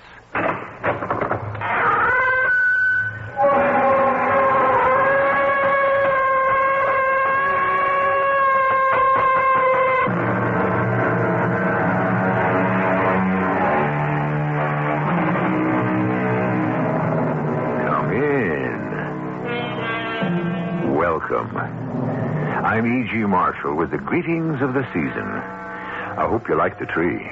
I put up a bit of holly, too. And mistletoe, of course, right there over the door. There are so many things to enjoy at this time of year. The warm, friendly spirit, that's most important. The time to be with family and friends. There'll be a lot of holiday traffic, too, as people make the rounds of visits or travelers are making their way back home. On a lonely road in Ohio, two such travelers are about to have the most harrowing experience of their lives. Snow's getting heavier, Skip. I wish you'd slow down. I hope we make it before dark. Oh, I sure don't want to get stranded in this, Joan. Oh, no. Skip, what's the matter? We're skidding. I can't control her. Skip, do something. Oh, we're sliding into that boat. I'm doing all I can.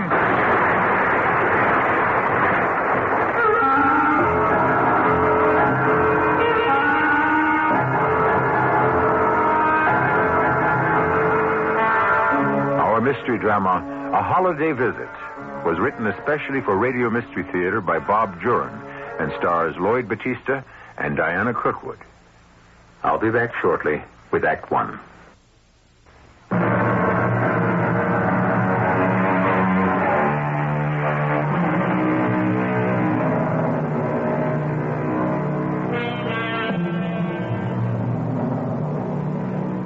What are your plans for the Christmas holidays? Entertain friends or relatives? Going home to visit parents, perhaps? This is always get-together time. A time when people go home to the families they've left behind as they've made their own way in the world. Joan Bartram made her way from a small town in Ohio to New York, where she worked for a while as a secretary, and then married Skip Bartram, an oil company executive.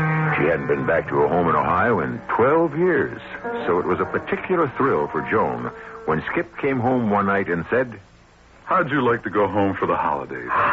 See your folks." Oh, Skip, I'd love it.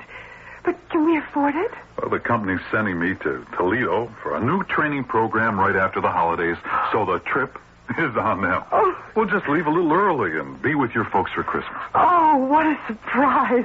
Oh, I'm going to call Mother this minute. You don't want to just drop in on them and make it a surprise? And have them fade away? No. I want to give them something to look forward to. Well, maybe you're right. Oh, it's been 12 years since I've been home, and you've never... Hello? Hello, Mother? Oh, Joan. How are you? Just fine, dear. Mother, are you sitting down? No. Why? Listen, Mother, get Dad over to the phone. I want him to hear my news. Henry, come here. Joan, are you pregnant? Oh, no, Mother. All right, dear. Your father's listening.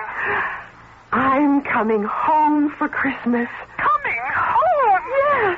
Yes, Skip has to be in Toledo after the holidays, so we're leaving early, in time to be with you for Christmas. That's the best news I've had all day. Joan, Your mother's doing her thing. She's starting to cry. Yes, so am I. I have to hang up now. I'll let you know when we'll arrive. Okay, darling. We'll be waiting. When can we leave? Well, I'd like to get away by Saturday. We'll have to drive. I'll need the car in Toledo. Let's see, we ought to get to Runyonville by, the 23rd.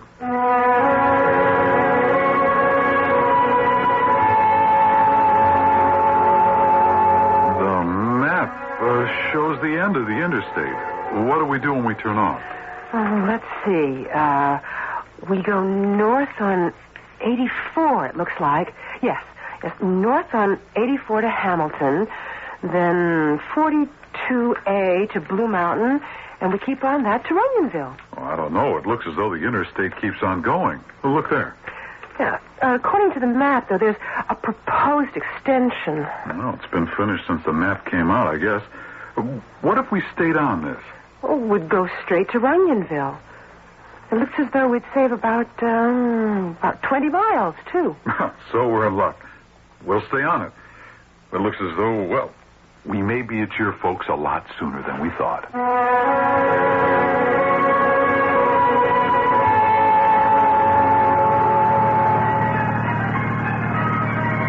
Oh, it's starting to snow. Oh, we're going to have a white Christmas. Well, I hope it doesn't get too thick before we hit your folks' place. Hey, Skip, how far have we come on this highway? Oh, about 40 miles. Have you noticed anything strange? You're thinking the same thing I am. There hasn't been a sign or a turnoff since we got on this road. Yeah, I noticed that. And come to think of it, I don't remember seeing any cars passing us in either direction. Doesn't seem natural. Well, if this road's going anywhere, they're keeping it a secret. I'm getting a little uneasy. Maybe we ought to turn back and take Route 84 like we planned. Oh, I hate to do that after we've come this far. Now, this road's got to come out someplace. Let's see, we got about an hour before dark. And the snow is getting heavier. I wish you'd slow down. I hope we make it before dark. I don't want to get stranded in this. Oh, Skip, what's the matter? We're skidding. I can't control it. Oh, yeah, Skip, do something. We're sliding. I'm doing all I can.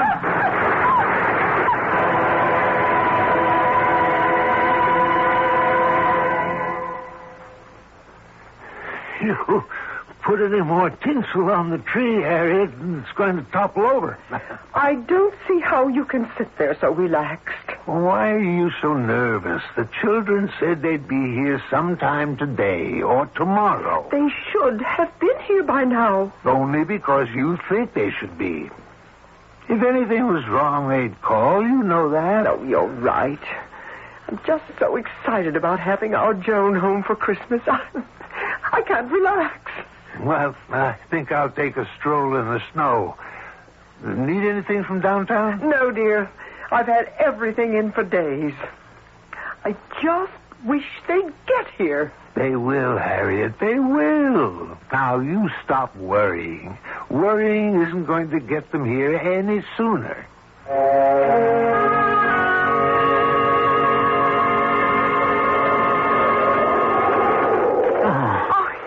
Oh, my head.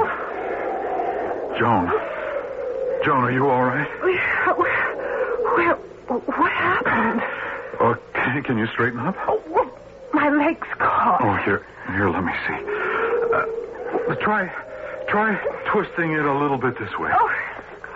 Oh, there. There, it's free. How do you feel, hon? Dizzy. Oh, we crashed into the boulders. Can we... will the car move? Pray. Thank heaven. Oh, if I can back her off. Yep, I better get out and take a look.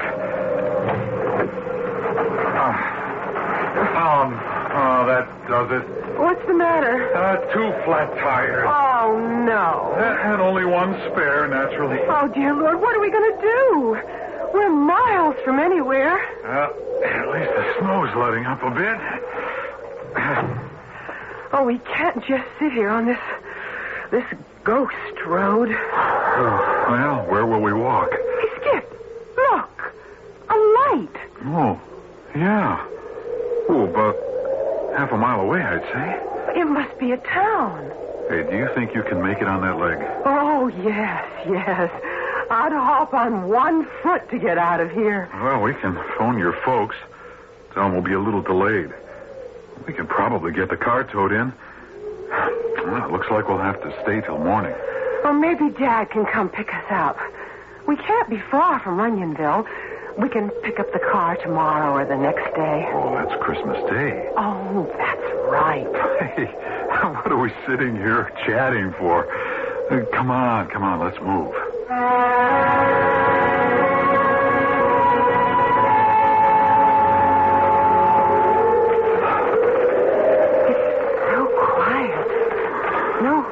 On the street at all. Oh, the storm must have sent them all home, I guess. Well, let's try that grocery store. They're sure to have a phone. Well, they can tell us where to find a garage, too. At least we can get the car off the road for the night. It's so still. Hello? Anybody here? It's so dim. One bare bulb. Well, pretty skimpy merchandise, too. Hello? Wow. Whew, place seems deserted. Yeah. I don't see any payphone. Or any phone, for that matter. Hello? Anybody here? Oh, well, we'll go someplace else. There's got to be a restaurant or a tavern in this town. Hey, come on. Oh, I know this isn't Runyonville.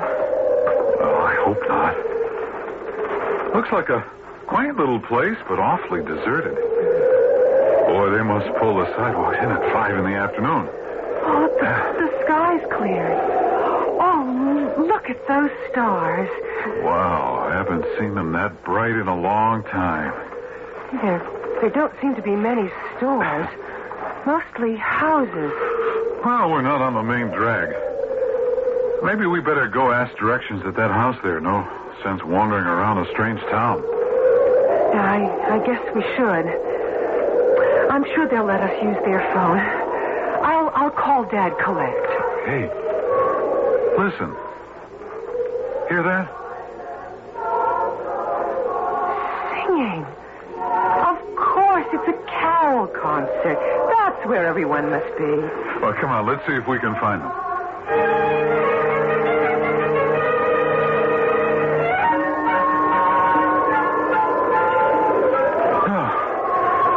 I give up. I don't know where that music's coming from. We've covered so many streets and nothing. Yeah, no one. Oh, hey, honey, you're shivering. I'm scared. Well, there's a hotel across the street. Let's go there and use the phone. There's got to be one there. This is a ghost town. Well, there's no use wandering about anymore. It's a ghost town in the middle of Ohio. I wonder. You know, you might be right. It could be one of those restorations. An antique village, and if it is one, then there's got to be somebody around. A caretaker or a watchman or someone. Let's try the hotel.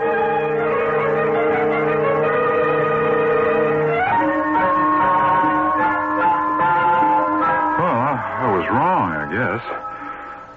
The hotel is just as deserted as everything else. And still no phone. Oh, I wish I had that CB radio Paul offered me. I always thought they were a nuisance, but that sure would have gotten us out of this mess. Hey, come on. Let's look around upstairs.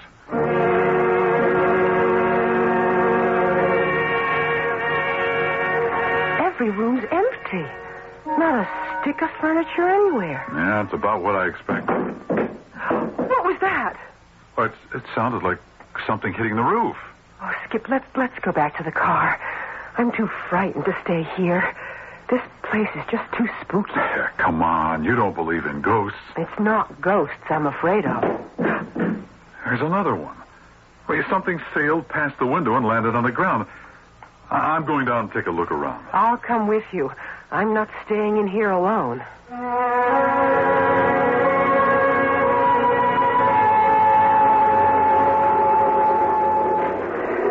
Can you see anything? Not yet. There's nothing out here except a couple of green logs. Over there, see them? Green logs? Yeah. Moss covered. Looks like they've been laying there for years. But, Skip, there's no snow on them. If they'd been laying there for years, they'd be covered with snow. You think that's what hit the hotel? Well, I mean, logs this big don't just fall out of the sky. Look, just take me back to the car. Now, honey, there's no sense getting panicky. We're alone in this town or amusement park or whatever it is, and at least there's shelter. We'll stay here for the night, and we'll just try to get to civilization in the morning. You want to stay here? We might be murdered in our sleep. As if I could sleep. Well, dear heart, there's nothing else we can do. I mean, sleeping in the car is foolish when we're... Uh-oh. The lights. Every light went out. Well, that settles it. We're not going anywhere now. But the whole town's out. There's not a light anywhere. Yeah. Seems to be clouded over, too. See, the stars are gone. Come on, let's go back inside. We'll be safe in there. We'll curl up in the lobby furniture and try to sleep. I won't shut an eye, wondering who or what turned off those lights.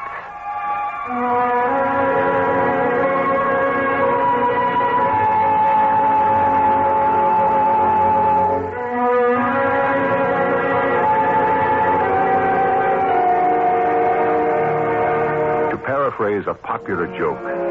Where were Skip and Joan when the lights went out? Not only in the dark, but in a strange Midwestern village. And just 2 days before Christmas, a time when they should have been enjoying the warmth of a friendly fireside, the pleasure of holiday decorations, the music of a Christmas carol, things that most of us are enjoying these days. But for them, isolation in a cold and darkened hotel. We'll learn what this curious town holds in store for them when I return shortly with Act 2.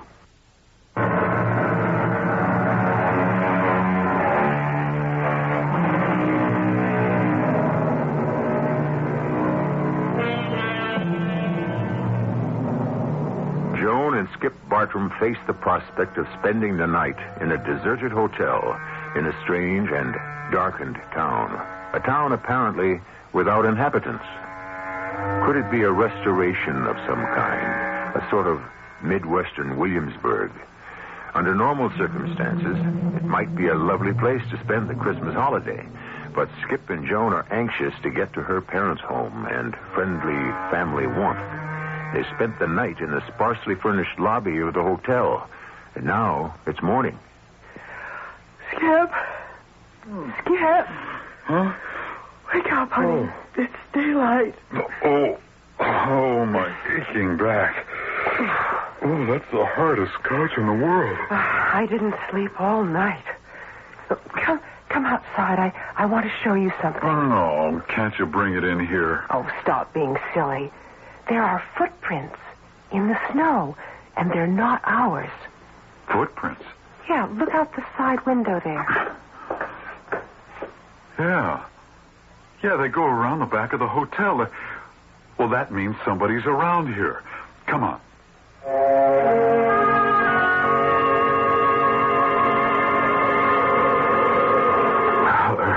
They're small prints. It must be a child or a woman. Well, they lead toward that barn. It's funny, I didn't hear or see anyone. I was awake all night. Well, there aren't any prints leading away from the barn.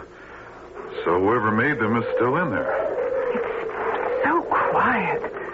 Not a sign of life anywhere. Well, let's go in. It's not like a private house. Anybody here? It's so dark and dingy, Skip. Skip, let's go back out. I don't like this. Well, somebody's got to be here. I mean, the footsteps stopped at the door. Then why won't they answer us? Hey, listen. Well, somebody's up in the loft. They're coming down those stairs. Who's down there? Oh, good morning, ma'am. We're looking for someone to help us. Mercy. Where did you come from? Well, we had an accident with our car last night. We skidded into an embankment. Oh, my word. We found the whole town deserted, so we spent the night in the hotel. Oh, how curious. There aren't any beds in that hotel, you know. We slept, or rather stayed, in the lobby. I'm Skip Bartram, and this is my wife, Joan. We were wondering... I'm pleased to meet you.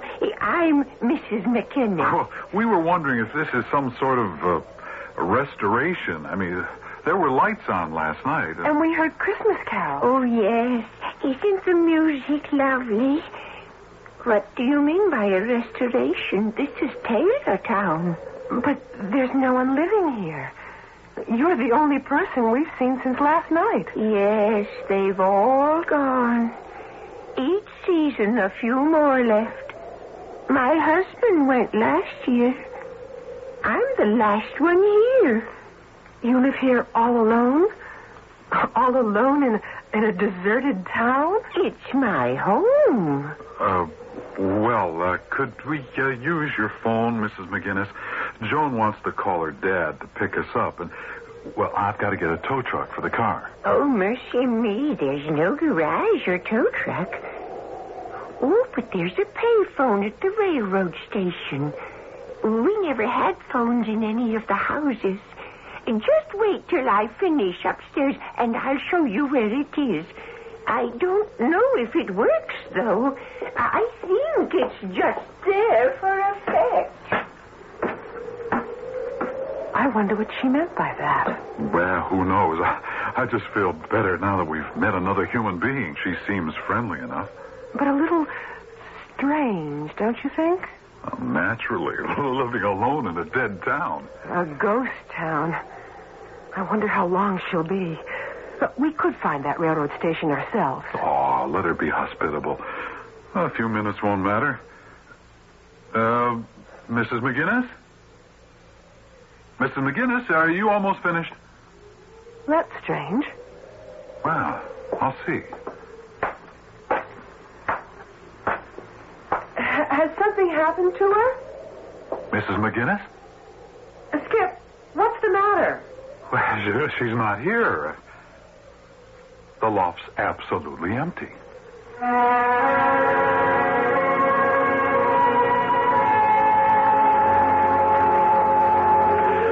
there's no way she could have gotten out of that barn. Oh, there are no windows in that loft. Well, she did. Unless we just imagined we saw and talked with her. No, she was there all right. She just gave us the slip somehow. Oh, look, there's the railroad station.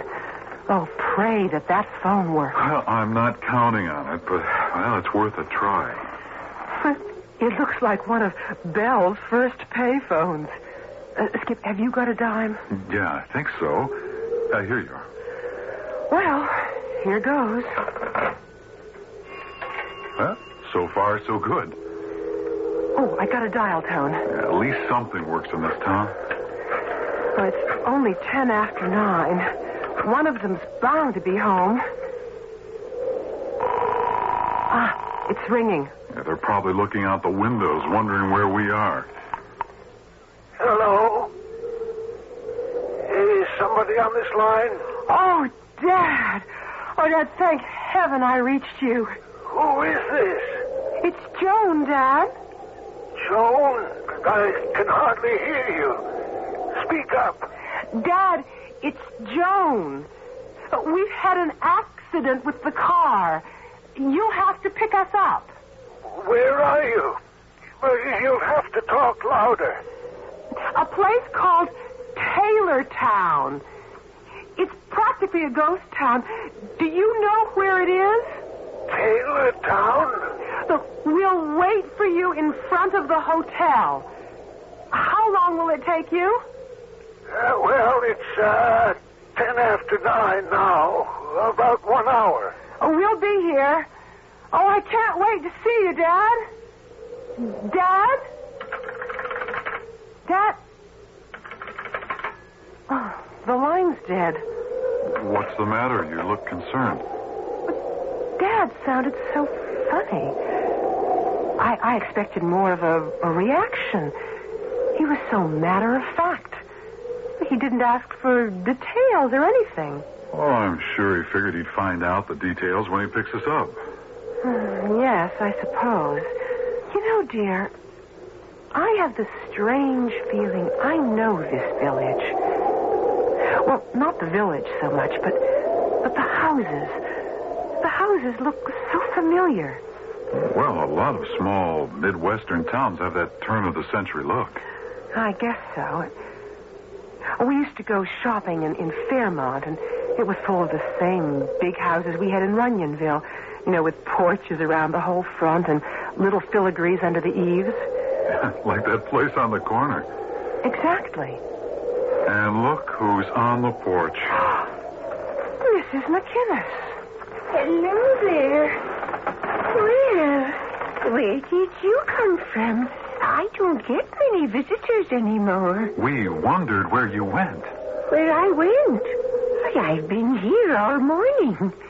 Sweeping the snow, Got to get it off the porch before it freezes. Well, what brings you to Taylortown? Skip, she doesn't remember us. Mrs. McGinnis, we met you. And you know my name. Mercy, who are you? Mrs. McGinnis, we met you at the barn this morning, and you said... A barn, you say? Oh, there's a nice one behind the hotel. Want to come in for some hot coffee? Takes the chill off. Yeah, thanks. We'd like that. Well, come along in, then. I'll heat up the pot. Skip, I don't know. Well, what harm can it do? Look, we've got at least an hour to wait for your dad. We might as well spend it in a cozy kitchen. Yeah, I guess you're right. Come out to the kitchen. Hot coffee in a minute with some fresh scones I made myself. She keeps a neat house. And so, old-fashioned. It's lovely. Yeah, pretty start. Come in and sit down at the kitchen table. I don't have much, as you can see, but there's always something to share. You're planning on moving here, you said. No, Mrs. McGinnis. We told you. We had an accident with our car. Oh, that's too bad. But I just called my father. He's coming to pick us up. You called your father? Yes, just now. On the phone at the railroad station. Oh, mercy, that is a miracle. I didn't know that phone ever worked. And we're happy to enjoy your hospitality while we're waiting. We still can't understand why there's no one else in town.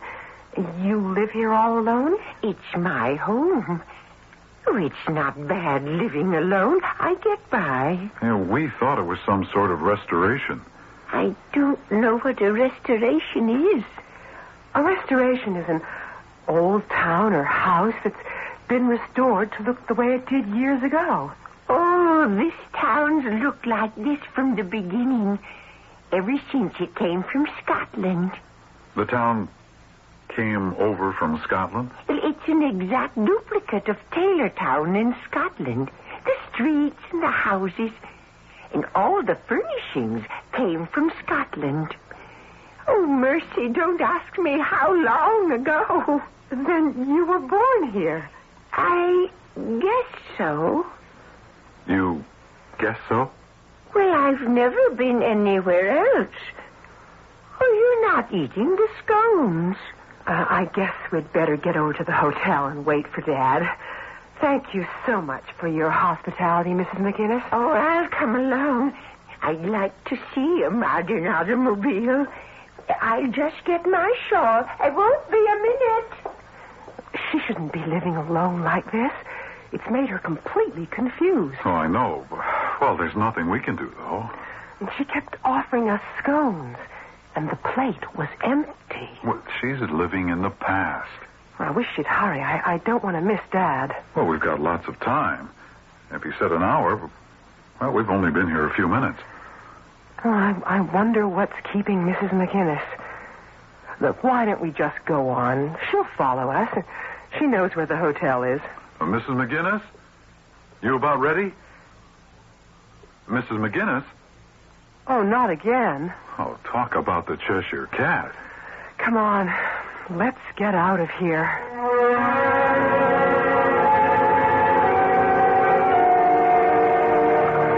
You want your eggs scrambled or fried this morning, Will? Fried is easier. Oh, I do hope we hear from the children soon. I'm getting awfully nervous. I thought they'd at least arrive last night. But not to call. It's not like Joan. Well, that just means there's nothing wrong, Harriet. If they'd had trouble, we'd have been the first to know. Something's not right. I just feel it. Well, it's 10 after 9. If they're not here by noon, maybe I'll call the police. Oh, I'll get it. Hello? Hello? Is it Joan? Well, there seems to be a voice, but I can't make it out. Joan? Oh, it's a bad connection. I don't know if it's Joan or not. Oh, dear. Hello? Hello? Hello? It's no use. Whoever it was will have to call back. We'll just have to wait.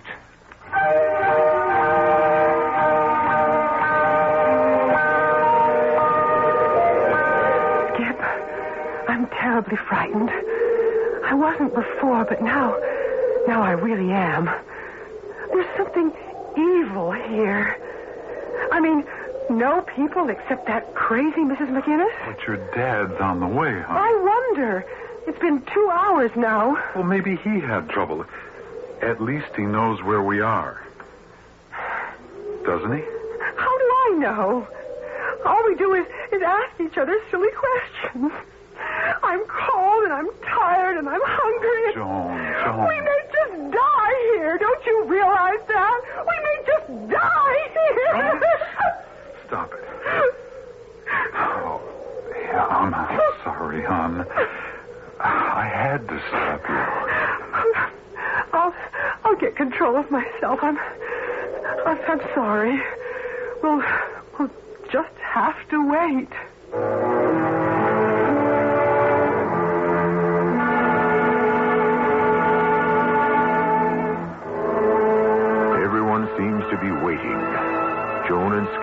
waiting in Taylortown, expecting her father to pick them up any minute.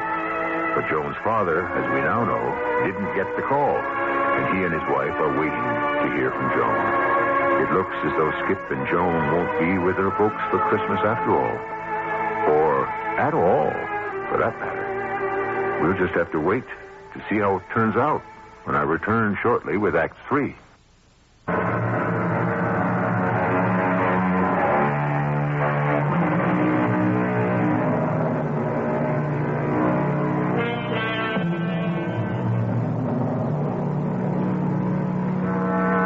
Things look now, it's not going to be a very Merry Christmas for Skip and Joan Bartram, apparently marooned in a strange little Ohio town with only one inhabitant. After encountering the elusive Mrs. McInnes for a second time, Skip and Joan have gone to the hotel to wait for Joan's father.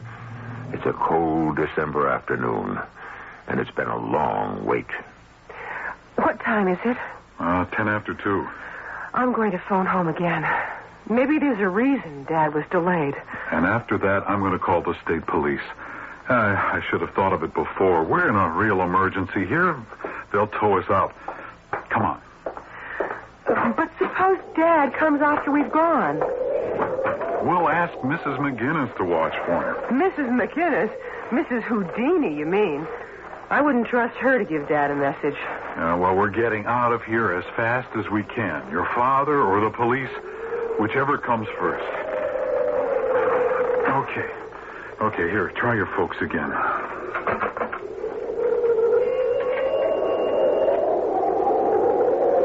It's dead. There's no dial tone. Nothing makes sense in this place. Well, it's no use. It's as dead as... Hands up! Stay right where you are! She's got a gun! You'd better be taking off. Mrs. McGinnis, why the gun? How'd you know my name? A lucky guess. Why are you pointing that gun at us? I want you out of here now. I don't trust strangers. Mrs. McGinnis, you were so hospitable to us before. Why are you... Before? I've never seen you before in my life. Now get out of here. Start walking. Where to? To wherever you come from. I don't allow strangers here. This is a nightmare. You don't scare us, because I know in a couple of minutes you're going to disappear. What are you talking about? You've been popping up and vanishing all morning. In a few minutes you'll just disappear, poof. So we are waiting right here. Well, come on, Joan. She means it. But where can we go? Back to the car. She would really shoot us. She couldn't. Keep going. We're not taking chances with that crazy old woman. But we'll freeze out here, and Dad won't find us. You'll have to pass the car on the highway. Nothing makes any sense here. Skip, look back. You were right. She's gone.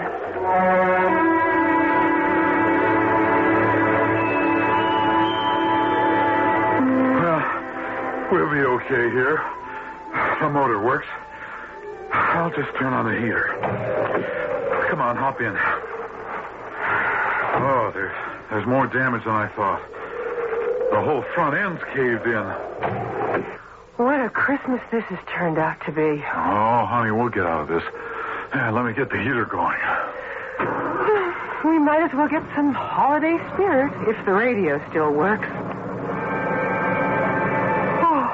I'm so bushed. Oh, you didn't sleep all night. And I didn't get much myself on that wooden couch. I hope Dad comes soon. Yeah, we can't keep the motor running all day. Well, I hope Mrs. McInnes doesn't show up again. No, she wouldn't follow us out here. But lock the doors anyway. Oh, I'm so sleepy.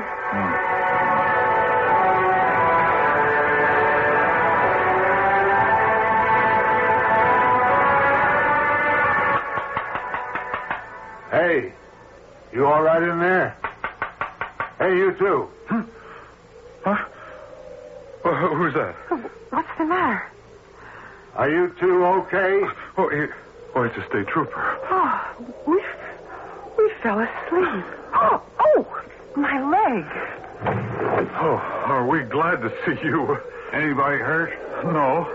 Oh, no, we must have dozed off. Dozed off and ran off the road. A helicopter spotted your car and called us. Oh, thank the Lord for that. How'd you get on this road? It's officially closed. Well, there weren't any signs about that. It connected with Interstate 40, and we just stayed on it. Had the bad luck to skid into boulders. This extension isn't due to open until next summer. Where are you heading? Runyonville. My parents live there. We're going home for the holidays. You wouldn't have gotten there on this route. It ends about 100 yards up ahead. I'll radio for a tow and get you folks to Runyonville. When did you go off the road? Last night. You been here all night? Well, no, we went into Taylortown. Taylortown? Yeah, right up the road.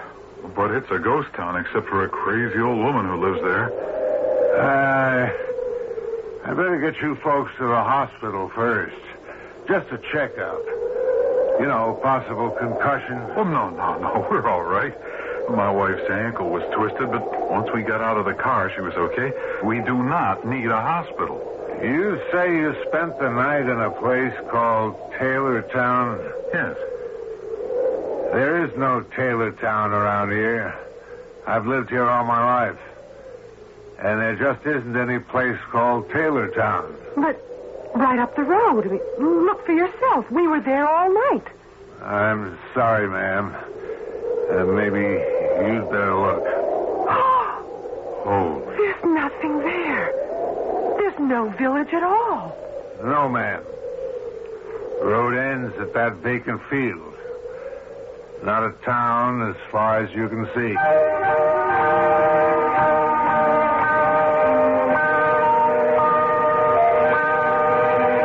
How are they, Doctor? Well, no sign of concussion at all. No injuries except abrasions on the woman's ankle. Yeah, well, what about their story about spending the night in a village called Taylortown? Hard to say. Maybe they did. Oh, they must have imagined it. Yeah, they show no signs of exposure. They only think they were there through the night. They may have been on the road only a couple of hours. The helicopter spotted them 2 hours ago. They went to a village named Taylortown. They were hallucinating. Well, hallucinations quite common in extreme circumstances. Mirages in the desert. Anxiety can produce them. Then you think they spent the night, like they said, in a village that isn't there? Well, they had an emotional experience. Physically, they're fine. I see no reason to keep them here. They're better off going home to the woman's parents.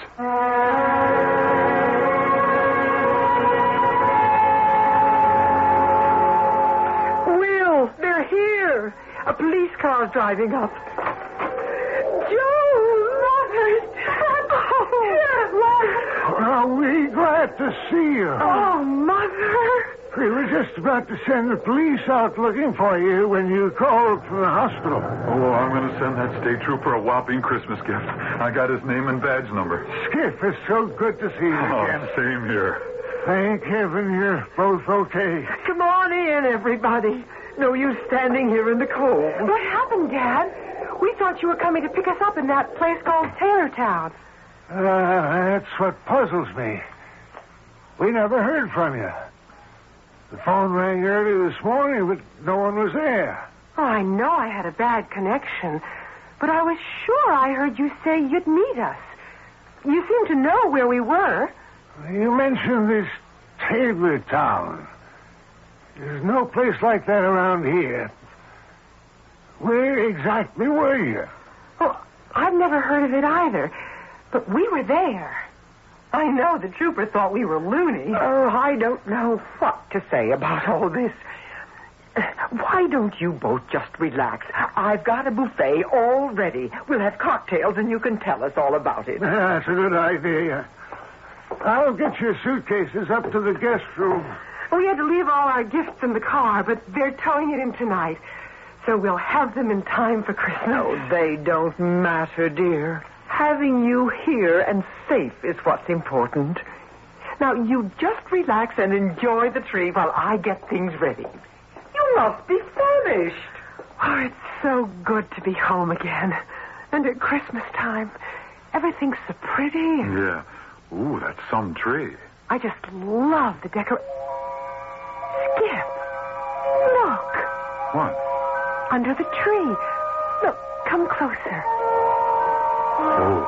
The little village set out under the tree. Cardboard houses. And look at the hotel. It's Taylortown. Mother and Dad got this set when I was a child. I'd forgotten it. Every house. Every street is just the way it was. The railroad station, the little store, and Mrs. McGinnis's house. Joan, wait a minute. We weren't... We couldn't have been there. That's what the trooper said. What happened to us? Oh, hey, I'm getting the chills. Look at those pine needles from the tree. Those are the green logs that hit the roof. I wonder. What? Mrs. McGinnis. Could she be... I think she disappeared for the last time. Oh, what should we tell Mother and Dad? I don't know. I think we've said enough. I don't know what happened to us last night, but we better stop talking about it. I guess you're right. Here are the hors d'oeuvres. You can pour the wine, Will. A holiday toast, everybody. Oh, I see you admiring the village under the tree. Oh, we haven't set it up for years. We used to put it up regularly when Joan was a child. Lately, we've just had a table tree. Ah, but this year, with you both coming, we went all out. Big tree, everything. Yes, and it's lovely. The detail in those houses is exquisite, isn't it? Yes, very realistic. It was imported from Scotland. It's been in my family for years. Well, here's to a wonderful holiday visit. Merry Christmas, everyone. If there were an explanation for everything, where would the magic in life be? I think we'd all lose interest if everything were cut and dried, neatly packaged, just right. We need a bit of amazement now and then to soften the blow of reality. Skip and Joan left reality for a brief period, and it gave them something to remember all their lives. I'll be back shortly with a closing holiday thought.